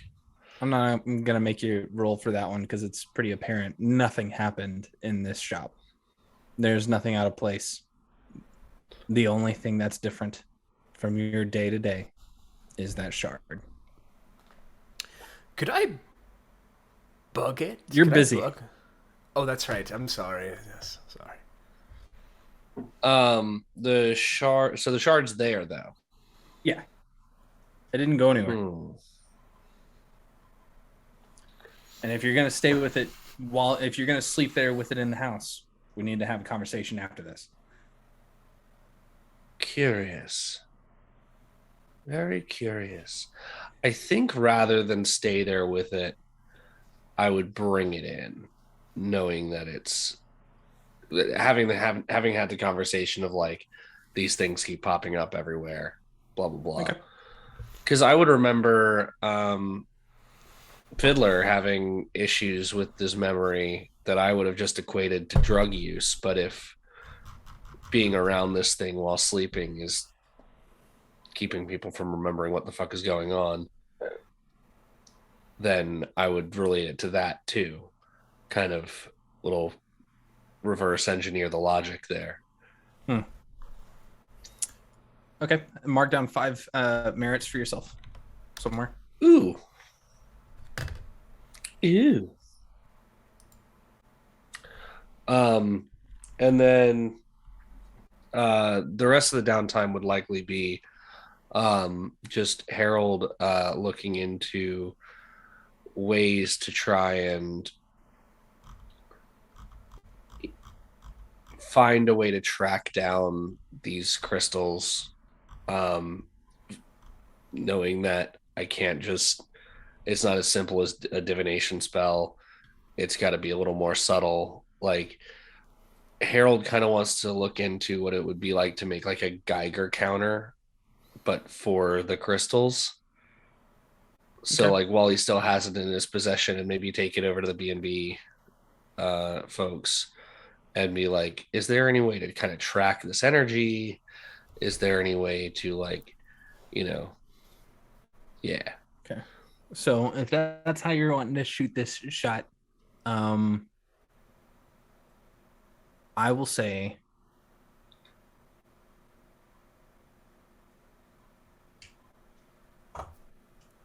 okay. Taking it to the B&B department, or BB department, I should say, not B&B. They are just the bronze border department. They inform you that you're going to need to go spend 5 gold notes up at the Tome of Annihilation and pick up one of those Sky Seers. Then bring it back to them. And yeah, I would have done that too. I'd have actually bought one for everyone in the party. Oh, cool. So mark off 5, 10, 15, 20, 25, 30 gold notes. And I'll purchase a couple of backups as if I know that there's one of our party members is going to be splitting off. Right. Okay. I'll do like 50 golds worth of them. Okay, cool. Great. That said, if you're spending that much gold on it and you're taking them down to the BB department, working with not Max, but Henry and Harry for a few moments, you hand it off to them and kind of like go back and forth using a variety of different divination skills. And you actually pull out one of those small gems that you guys picked up from Alan's house, one of those spell gems, those lapises.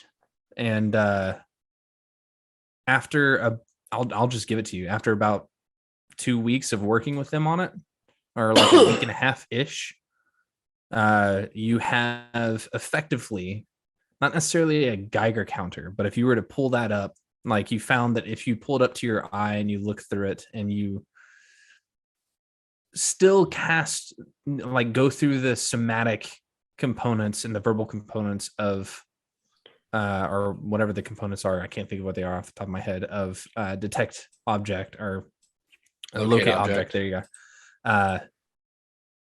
It lights up on your radar. The shard does. You have it like on, like hidden amongst a bunch of other like fake shards that they've kind of like using created. eclipse glasses to see, like, whereas Correct. I would have been blinded otherwise, kind of like using eclipse glasses, I can just kind of see where it's at. Exactly.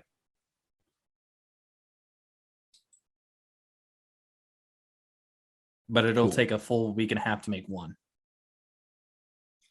That's fine, as long as we have one. Okay.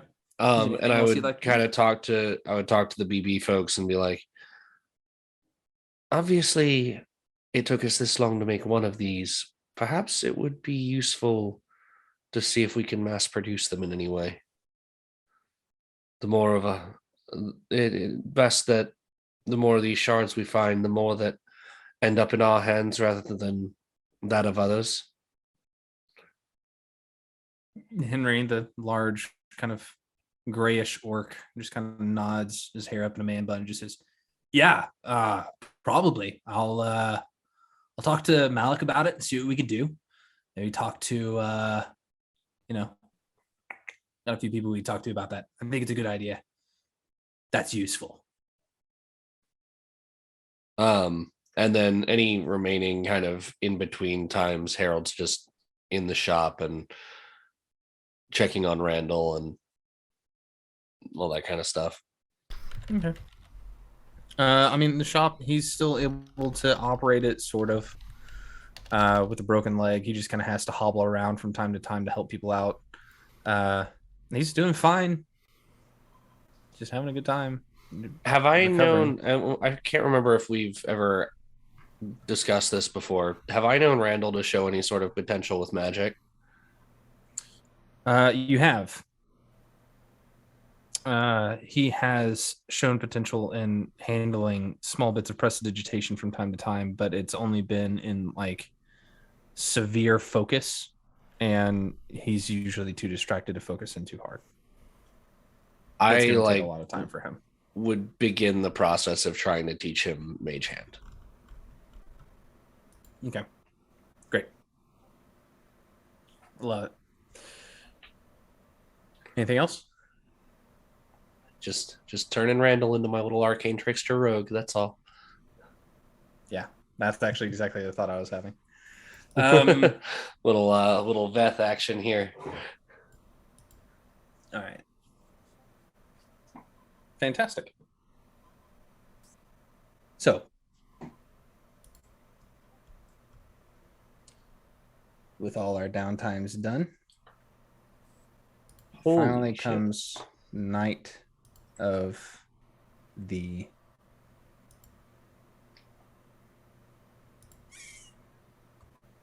big reveal.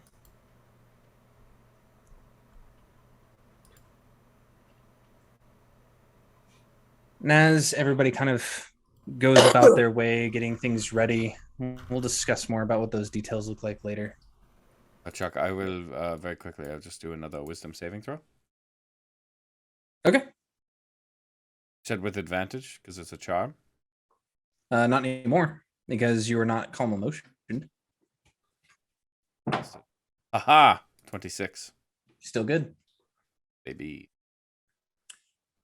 We find ourselves back at Satamicus, sitting outside on the steps of this rather large, Gothic, cathedral-like hospital. We find Anita standing in a nice ball gown, waiting impatiently on the curb with an umbrella over and her hair done up in this nice tall updo that has a few pearls that kind of like connect each individual bun down to her head. A bit of a small veil kind of going down the side of her, down the side of it to kind of like cover half of her face. Nice pearl necklace. And she just kind of sits there tapping her foot, her heel, waiting. So we're all pulling up together on that. Nope, I'm waiting on one person. Yeah, and as she's just waiting there tapping her foot, the door behind her opens and a very small 5 foot, not even, woman comes out. I'm so sorry. I was checking on your friend again. It's about time you showed up. Jeez, I understand you're busy, but come on. We have shopping to do before we go to this. Well, I have to study. I'm still... There were some times with this. Come on. What? Come on, Vera. Fine, but just this once. I don't like shopping, and you know that. Come with me now. And she like grabs a hold of your arm and just yanks. What is she in her nurse's outfit for this at the moment? Yeah, she's still in her... Well, no, actually, I think she's probably changed out of her nurse's outfit. It's stiff and uncomfortable. She is very pale skinned, but with a spray of freckles across her face. Her hair is kind of in these long classic waves, that's pinned back, and there's streaks of black and white all throughout her hair. And she's wearing like this very clean cut but kind of casual outfit. It's like this billowing shirt, with leather suspenders and black trousers that are pretty wide-legged, and a little beret tipped to the back of her head. Are you planning on wearing that to this? Do you want to buy an entire new outfit? I'm considering getting an entirely new outfit. Well, I've got the funds. Mother gave me the checkbook for the day. So. Of course. I wouldn't expect anything different. Sure. Yes, we can get a suit. Oh, absolutely. I know just the place. And she like hooks your arm in and starts like just leading you towards the shopping district. It takes a little bit of time. It takes the better part of the day. It's early morning still. You probably might have been working a bit of the night shift. And she just rambles on and on. She's like, we will not be stopping to help anyone on the way. We are on a tight schedule. We have things we need to do before we get there. We need to make sure that we get our corsages. We need to make sure that we get our, I would like a nice set of flowers for my hand. I'd like a new clutch at some point to go more with this ensemble. I know that Harold's going to be there and he needs a bit more of... he needs a flair. He needs a flair. You know what I mean? I think your brother looks fine, but it's sure. Just, maybe. Oh, are you crushing on him now? No.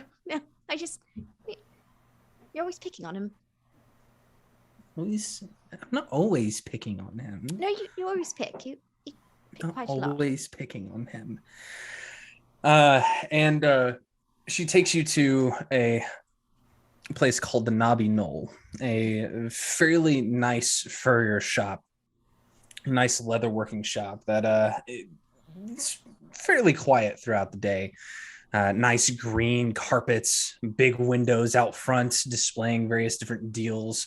You would know it to be fairly high, not necessarily high class, but definitely on the more expensive side of things. Not just anybody comes to the Knobby Knoll to get clothes. And as you walk inside, you can see a woman standing at the corner, standing at the cashier's desk with a rather tall elf who has a bit of a green complex to his skin, talking and giggling back and forth with this strawberry blonde woman, kind of freckles dappling across her cheeks, and he just goes, so good to see you again. Feel free to peruse. If you need anything, please, by all means, speak with me. And Anita just kind of like giggly moves along to the backside and starts picking out various different pieces of leather that she thinks she could probably work into a nice new leather clutch. And she, starts working with you on trying to find different materials for a certain suit. She's like, it's getting colder outside, so we're going to want, you should probably consider getting some semblance of fur. But then again, you're maybe not. Do you need to be warm? I've never really actually considered it. I never get cold. I also don't have to breathe, so that must be nice. That must be so nice. Do you mind wearing fur? It's fine with me. I have some stoles at home. They're quite old. What do you want? What do you want? I suppose I should have asked that to begin with, shouldn't I? I don't know. I mean, a dress is fine. Something black, blue. Not too tight. You do understand that this is an art reveal, yes? Just honey, we need something. to make you look nice. We can't always be wearing the nurse's outfits and these, flat out pants. We need to, we need to look nice for this. Oh, I just don't, she just blindly grabs from the rack and just pulls something. She grabs a hold of your wrist and says, Marty Fitzroy is going to be there. We have to look nice. He doesn't even like you. You don't have to break my heart like that. What? He's not very nice, and I just don't think he's a very good suitor for you anyway. None of them are very nice. What are you talking about? We're all terrible to one another. I'm nice. I mean, you're nice. We're nice to each other, but okay. Look, maybe this is the wrong shop. It's a pleasure to see you again, Miss Yentris. And she hurriedly yanks you out the front door and takes you down the road to another shop, to an actual tailor's shop. And fine, pick something, dress yourself, do whatever you would like. Please don't wear black. Wear something with a little bit of class and color. All the guys will be wearing black. We need to bring the color to everything. We are the gems of Kasmar, the women. Did you mean to say Miss Yinterest? I did. All right. My head sort of exploded. I'll just grab things and try them on for you. Is that fine? I can do that.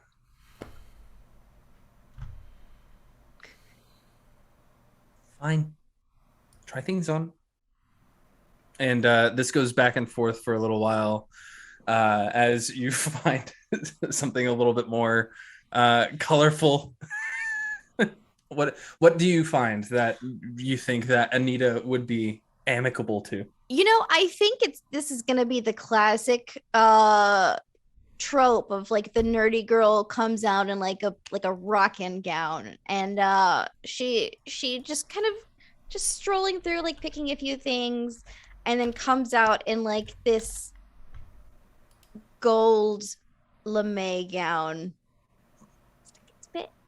It's fantastic, flashy, but it fits. It's not too expensive. Darling, you look wonderful. Okay, man. I'm gonna eat you up. And it's the other way around, but it's fine. Well, you don't have to be quite so graphic about it. Well, it's just my nature. I don't actually eat people, so. No, you just drink them in, or whatever it is you say you do and how you do. I don't actually fully understand how that works. I'm sure you'll probably want to explain how all that works in the car ride. Yeah. It's a bit of a longer conversation, not polite company. It's fine. Don't worry about it. I just don't. I'm fine. I'm not thirsty. Don't worry about it. She pulls. She looks at her watch and she says, "Oh no, we need to go. I haven't even eaten lunch today. We need to go. We need to go. We have less than 3 hours before we get before it's supposed to start.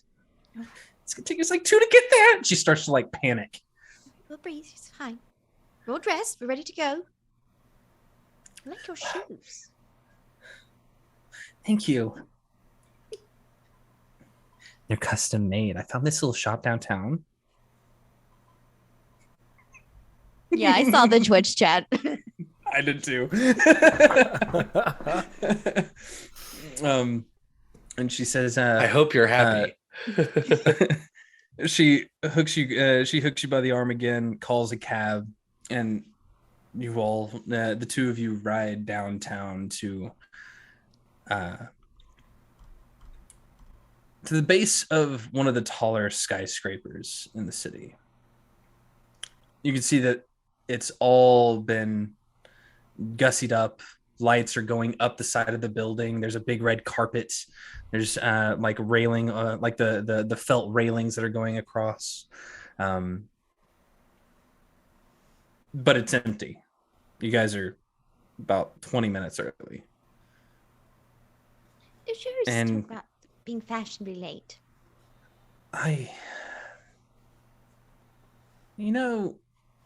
Maybe we should go find a cafe before we come.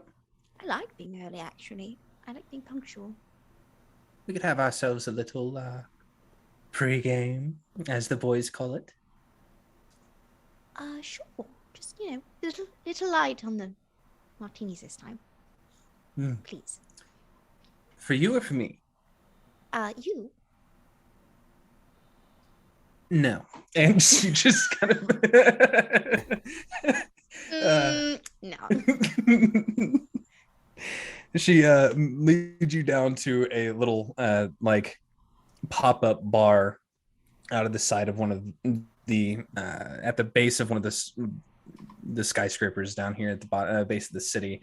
Everything's beautiful, even in the evening, as the light downtown is much more sharp. There's a lot more light here that is artificial, giving that golden glow that downtown is known for. You guys saddle up and start having a few drinks. Sit there for the better part of about an hour before she looks at her watch again. She's about 3 martinis deep already and just, oh, we're late. Well, that's perfectly acceptable in your point of view. Let's go. And she gets up and glass of water first. She gets up, and as she does, the heel kind of like snaps out underneath her ankle for a moment. She's like, whoop, okay. Oh boy. All right, this is fine. And she kind of checks it. Go, please. Thank you. No, it's still okay. Brilliant. Fantastic shoemaker downtown. It's only a few blocks, actually. Anyway, the waiter comes up and hands her a glass of water. She takes it happily and leads you back down to it. The crowds, whatever crowds may have been here, have already long since gone. And you step inside of this immaculate, beautiful skyscraper. Everything has long liminal lines of gold and black throughout this entire hallway. Beautiful white marble floors. Little bits of little highlights of red, purple, blues in various different gems and different settings. A mirror that just winds the entirety of the wall all the way around as she leads you to an elevator. And the man, the man manning the elevator, and just simply looks at you both and presses the penthouse button. And thank you. You ride up, up, up, up, up. And the doors open to a grand party. And that's where we're going to pick up in 2 weeks. I love fancy party sessions. First footwear. I wonder where Anita is. I am so sorry. She's usually on time for these things. I don't know where she is, but Veda's in hell. So we went very late tonight, and I apologize, but we had to get through a lot of stuff tonight, and I'm glad that we did. Fantastic session, you guys. Make sure that you get in your elf eggs now before it's too late. You've got 2,000 for your dice giveaway and 300 for your game giveaway, our Steam game bribe, because we want to say sorry for you having stuck around this long anyway, let alone the fact that you showed up. So we have to compensate you in some form or fashion. Take a game. Remember, if you want to run games, well, you didn't really see it much tonight, but you probably will next time on Foundry. Be sure to reach out to us. Go look up Foundry VTT, etc., etc. Go look, if you decide that you like Foundry VTT, which everybody should like Foundry VTT. Go check out Forge for your hosting services. Brilliant connectivity all around the globe. Heavy arms, music. Anybody else? Anybody else got anything going on? Not yet. Not anything I'm ready to talk about just yet, but I do have some cool news coming in the next couple of weeks. Ooh. What I like to hear. So fancy. So secretive. So fancy. I'm just sad that I don't Wilhelm like secrets, didn't get to Georgie. Stop it. I'm down with it. We all float down here. We all float down here. Oh no. Yep. Oh no. So in this campaign, Beta will inevitably eat Georgie's arm off. Is that what we're saying? I hope Probably. not. That would be real bad. Well, what's going to happen the first time, the first time we actually have a reason for Wilhelm to cast Destroy Undead and Veda's nearby? And that's a good question, isn't it? Do I even count as an undead with the Dampier? I don't know. Kinda. I think there's a CR issue that would come to play there for sure. There is a CR there is issue. a CR Yeah. issue. Mm-hmm. But Okay. Radiance of the Dawn, Mm-hmm. the consumption, It's gonna be super fun. flaming gonna be a lot of fun wings. stuff. Yeah, I mean, it's gonna be great. We're gonna get along splendid. I think we have stalled long enough. Let's see who we get for that win. Who wins the game? The game tonight is going to someone who's won a few games with us, and that is Shulael. I think. Hey. Did I say that Nice. correctly? So congratulations. Enjoy your motocross game. Hopefully it helps you speed away from anything Whatever you're this trying to is. run away from in life. like the -2 charisma show. Like this show, or peasant viruses, whatever.